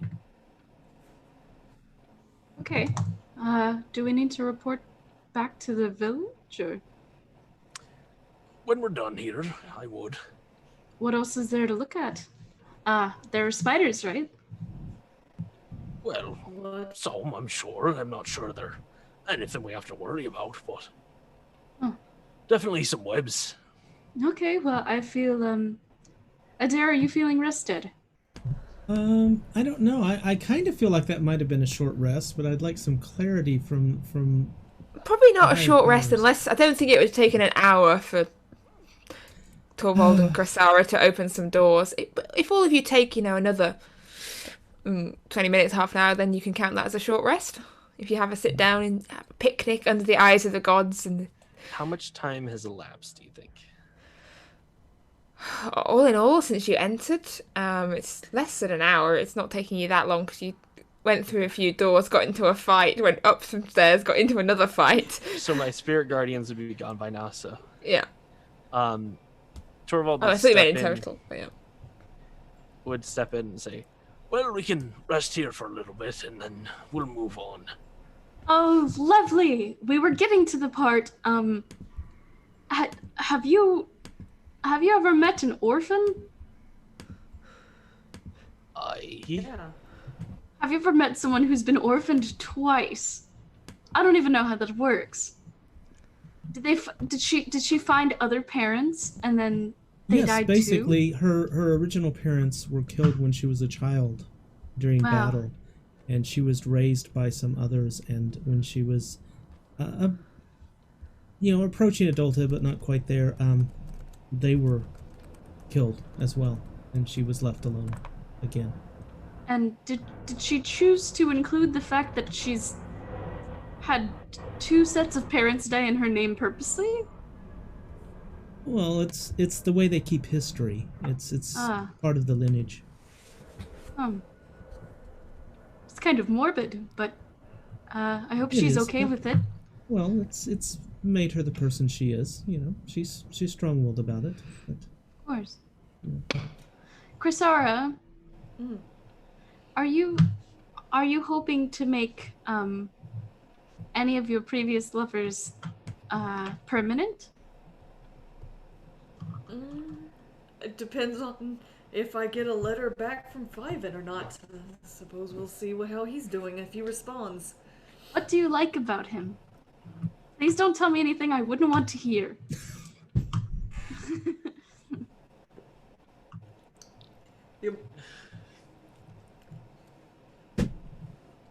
I'm trying to decide what exactly do you want to know?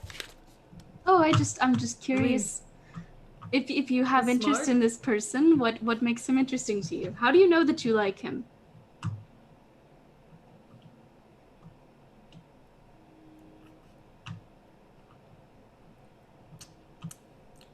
Trying to keep it PG. But Thank you.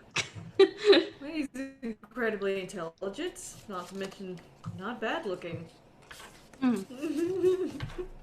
Not to mention not bad looking. Plus, he's actually pretty kind, and he seems to genuinely care about the people in the town that he's with. That's very nice.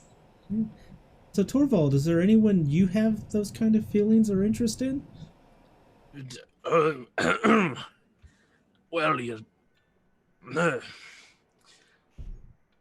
Would you like some wine? It sounds like you got something stuck in your throat there. Aye, that'd be nice. he takes the wine and takes a drink.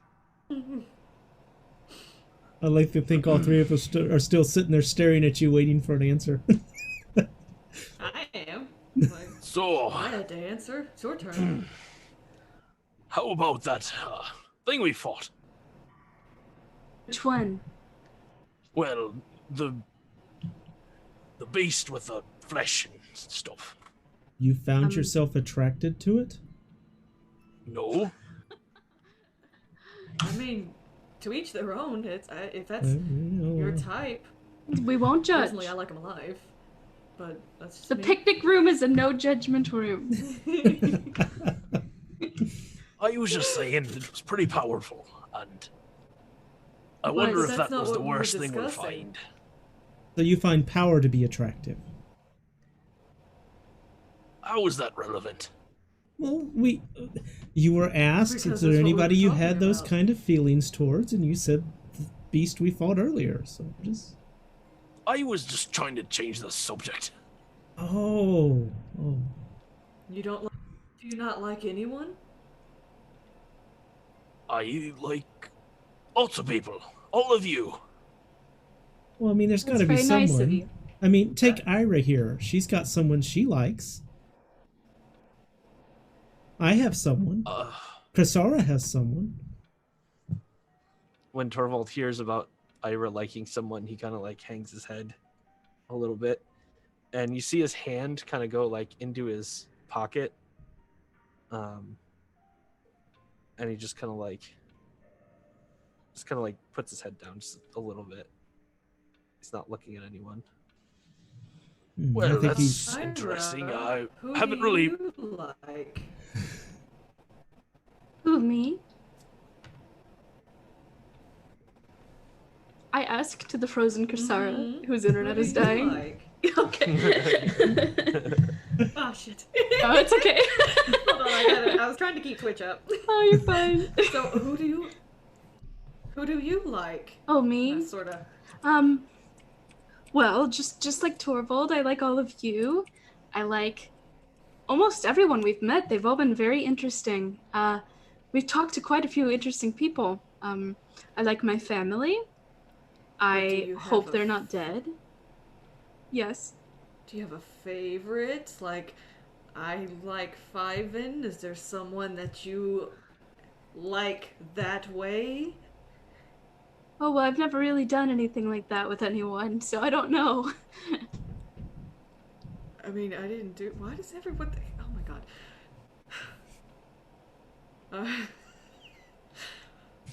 Okay, well, I did my part. Torvald, who do you like? I already told you. I like all of you. What's in your pocket? What do you mean? He kind of like pulls his hand out. You were doing something. What's in your pocket? Oh, nothing. Just a trinket. Oh, what sort of trinket? Let's see it. I'd rather not.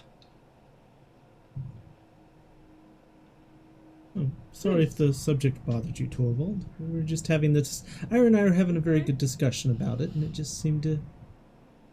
Yes, I told Adair that I'd really like to go meet his person. I think she sounds really cool. Your person. Well, dearest friend, probably a good way to put it. All right. Is that the Goliath you were talking about? Yes. She's lovely. She sounds so lovely. They've had such wonderful times together.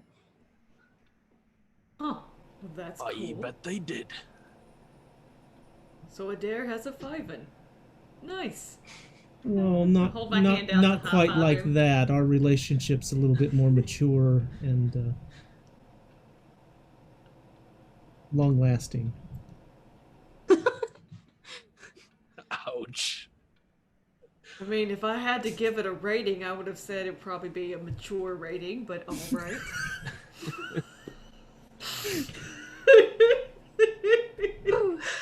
It certainly lasted a long time. I'm just waiting on a letter, so. I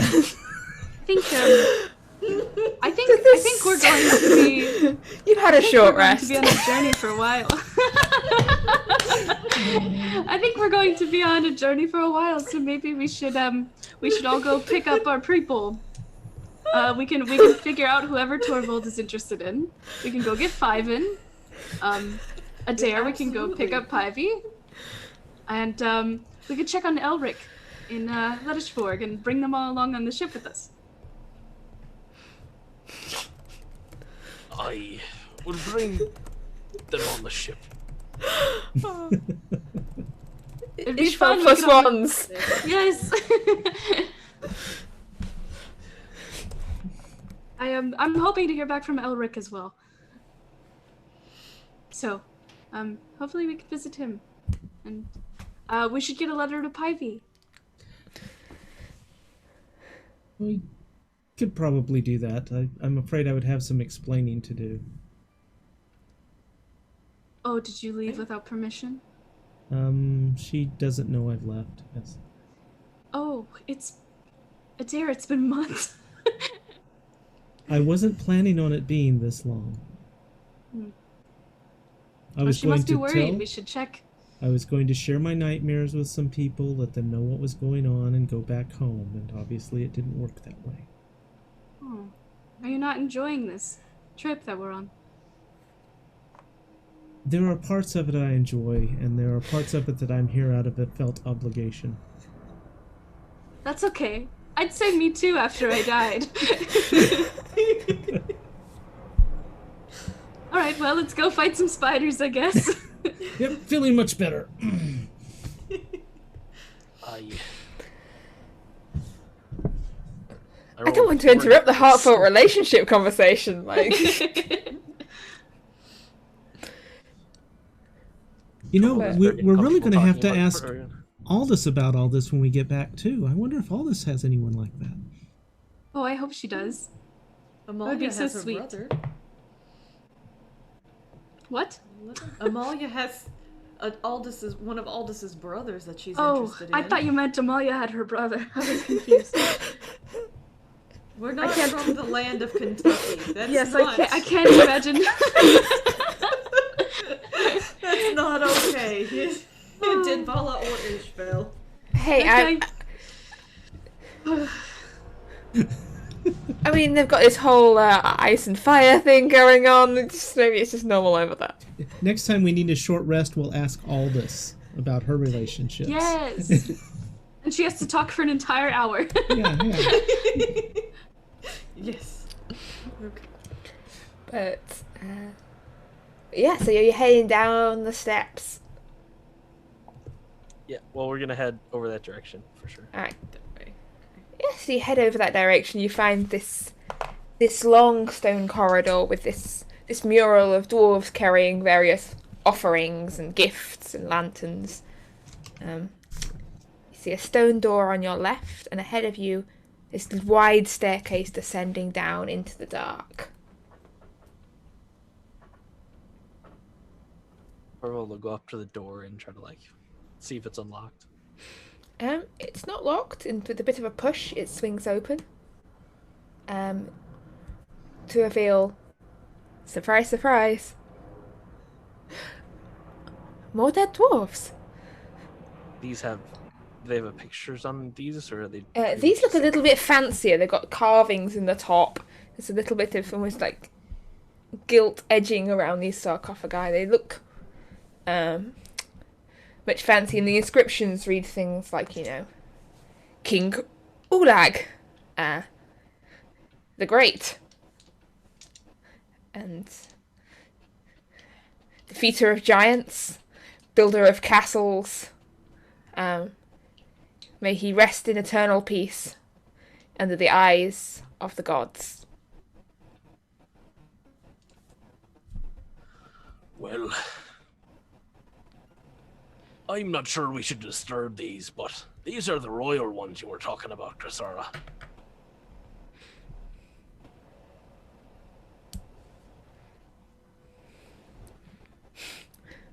We lost her, Oh. so that's alright. She moved in. We just lost her video, I guess. Yeah, she may catch up. She's like, I want to remove the I things want- and look at the stuff. No, you I can't. smash it with my hammer. No. Step in to take Oh, a wait, closer look at them. I hear her. Ah, okay. You step in, take a closer look. As I said, it's these stone sarcophagi with gold edging. Look, essentially And as I royal smashed it with tombs. my hammer, am I back yet? Uh, Am I back yet? we think we've got a delay on you. She said smash it with her hammer. I told you. You're Called audible, but your video is not working properly. Okay. I think she's delayed too. I think she's delayed. But Okay, Yeah. as long as you can hear me, that's okay. Yeah. And I'm not making a really weird face. Oh well, we You can't don't make guarantee that. You're making a fairly weird face. That don't make sense. But we'll probably be coming to a conclusion in a moment anyway. So, depending on whether Krasara wants to smash up some ancient dwarven tombs. No, she's not gonna smash the ancient dwarven tombs. Right, yeah, I mean, poking around, there's these nice tombs, well sealed. Nothing much really outside of them in the room. The walls would look like they might have had murals originally, but the damp has sort of decayed them over the years, so you can't really make out much of any detail.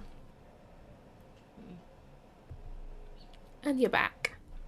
Oh, right. Okay. I guess I'm going up the stairs. Down. Down the stairs. Down the stairs. Staircase leads down, and you find yourself in this large, half-ruined room. It sort of extends ahead of you down to a collapsed tunnel. You can see piles of rubble against the walls, a few crumbling statues, a line of slightly chipped and damaged pillars, and sort of if you stick your head round the corner. But yeah. Just to clarify, that's where we're at. To Yes. make sure we got the Yes. okay. Sorry. Yeah, that is the correct staircase. Sorry. Right. At this point, your guardian has disappeared from down the stairs. Wait, what? No, it has 8 Is it not? hours. 8 hours.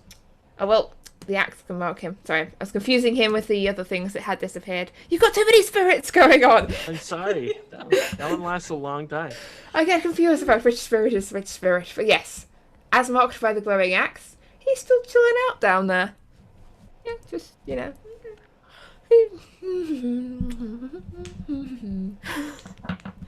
But yes, you find this large room, mostly empty apart from chipped, broken piles of rubble. And off towards the bottom of it is a wooden door, very much similar to many of the ones you've seen, and a big set of imposing stone double doors with carvings edged in gilt on them. Alright. There's some doors over here. Should we check them out? That's clearly the one we want to go in. The carving on the door is like everything else in here in Dwarvish. What does And the carving say?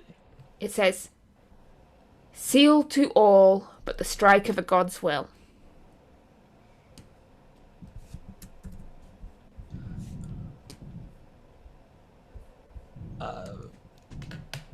Is Chris- Torvald will... I'm sorry.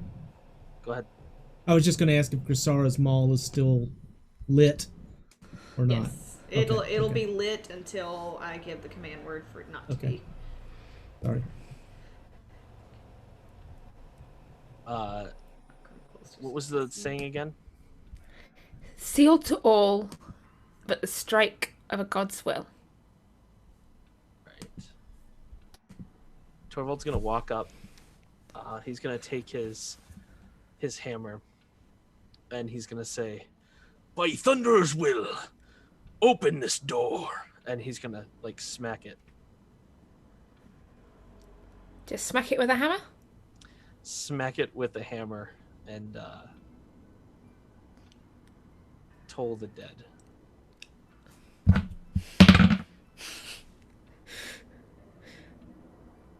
This loud sound rings out in the enclosed space. And you watch as a crack spreads up the seam of the door. Until the door is unsealed. Well, wasn't expecting that to work. He just kind of turns back and just starts chuckling. Well, shall we?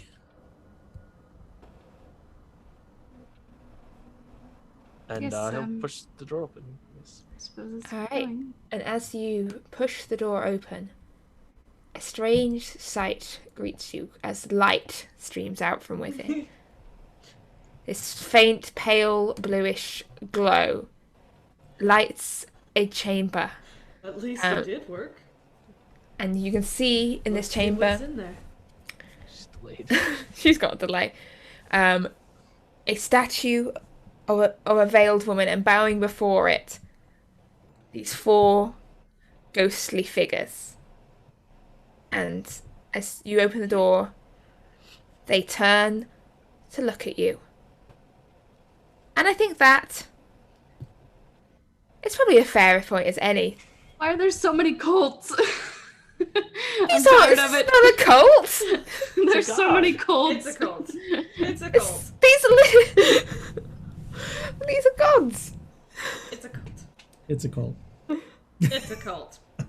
For reals. Okay. Look, it's a cult. We know there's going to be some tentacle god at the end. We know it's coming. We've seen it before. I mean, any of you can make me a religion check here as to what this is a temple to. I'll take that I dare. closed down D&D Beyond to make my internet behave. That's fine. I'll take that dare, and I will assume my 4 lets me know lots of things. Actually, this is probably appropriate. Adair has expressed a great disinterest in gods of all kinds. That's correct. No idea what this is. Clearly some creepy ghost cult. It's a cult. Is it anything that Crisara would recognize? Probably not. Roll me a d20, and I don't think you have religion. 10's not gonna give me anything. 10 gets you as far as... I mean, you're not from Isfjell, but you're familiar enough with Isfjell and the gods that are worshipped in Isfjell. You've seen a lot of moons and a lot of ravens as you've been around this place. Both of which are associated with the gods Lady Night, otherwise known as Moon Daughter, and Lord Grim, who are both gods of death. And Lady Night is often called the mother of necromancers and witches. It's a cult. It's a cult. It's a cult. The cult. It's the occult. It's different. It's the occult. That is Yes. It's not. But yes, and Lord Grim and Lady Night are spoken of in myths and stories as being the siblings of Snow Maiden. So they are the 3 of them are the children of the bitter ice and the moon. They form a group slightly apart from some of the other gods in the Isfjell pantheon, as being slightly more sinister gods, slightly more associated with death and cold. Cult.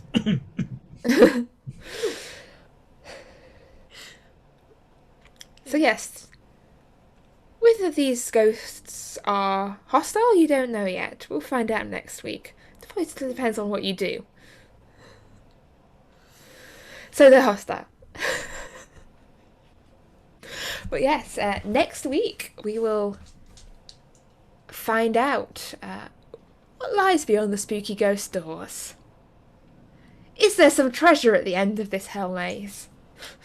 Hopefully. What sort of cult do they belong to? What sort of cult do they belong to? Will any Find of the out next many... time. Will any of the letters to loved ones get a reply? Or will the post office still be trying to find the flying boat people as they keep moving across the land? Depends on if they're in the US or not. Should put a little mailbox at the It's like, you send out all these letters. You're on Well, a we told them where we flying were going. boat! We told them where we were going. We're going to Yes. Yeah. whatever city. So when we Yes. get there, there should be letters like that tall. So, and will we find out what Aldous has been up to? I think you left her looking after the boat, but if she's back next week, we may find out what's been going on with her whilst you've been exploring down beneath. Or maybe she's been fine. Who knows? I'm sure she's fine. She could be a chair.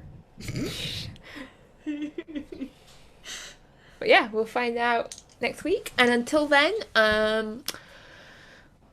what's coming up on the stream schedule, guys? Let's see. We have. I don't know if there's a game tomorrow. Is there? Don't believe so. don't think It's so. like I a- don't have my believe so. schedule in front of me. I don't believe so. So we have Haunted Chronicles on Tuesday night, where we're probably going to have a TPK. We'll see how it turns out. Woohoo! Then on Wednesday night, we have Wraith, where it started with a TPK, but the players go on as we try to understand the afterlife.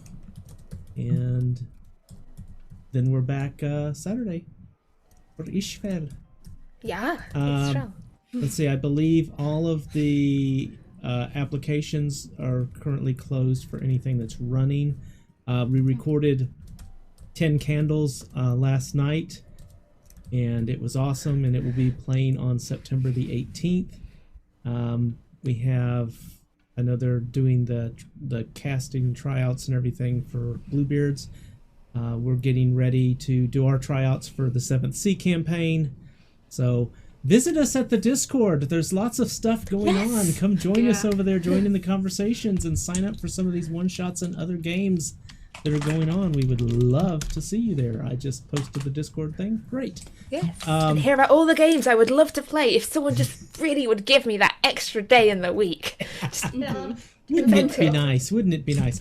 Also, for YouTube, the VODs of the stuff are here for about 30 days. But go visit our YouTube as well. And I would post the link for that, but I don't remember how to do what the command for it is. So maybe Janky or Rillin's out there and they'll do Might that. appear. But also, please visit the Isfjell YouTube and do a subscribe on it. It costs you nothing. You will not get spammed with a bunch of stuff. Only notifications when new videos come out. And help her get to that 100. To that 100 so that she can get a meaningful name for the channel, because right now it's and I don't know how you're supposed to pronounce that. And also, if you wouldn't mind, I'm sorry. Go ahead. No, you go ahead. Carry on. I was going to tell you exactly what that means. That's the language of my people. And if you wouldn't mind, we'd love to have it over at Haunted Chronicles as well, where we're a slightly darker story. And even if everybody does TPK on Tuesday, I've got fill-in campaigns, so we'll just go off on another story. It'll be great. And we would love to have you subscribe on that YouTube as well. They just posted in the group. Thank you so very much, Shanky. And maybe we can get a meaningful one also, because that is not the language of my people. That is a randomly generated string code. Okay, I'm done. Yeah. That's... All right. And on that note, goodbye. We'll hope to see you next week. Lots going on. See you What's next going week. on?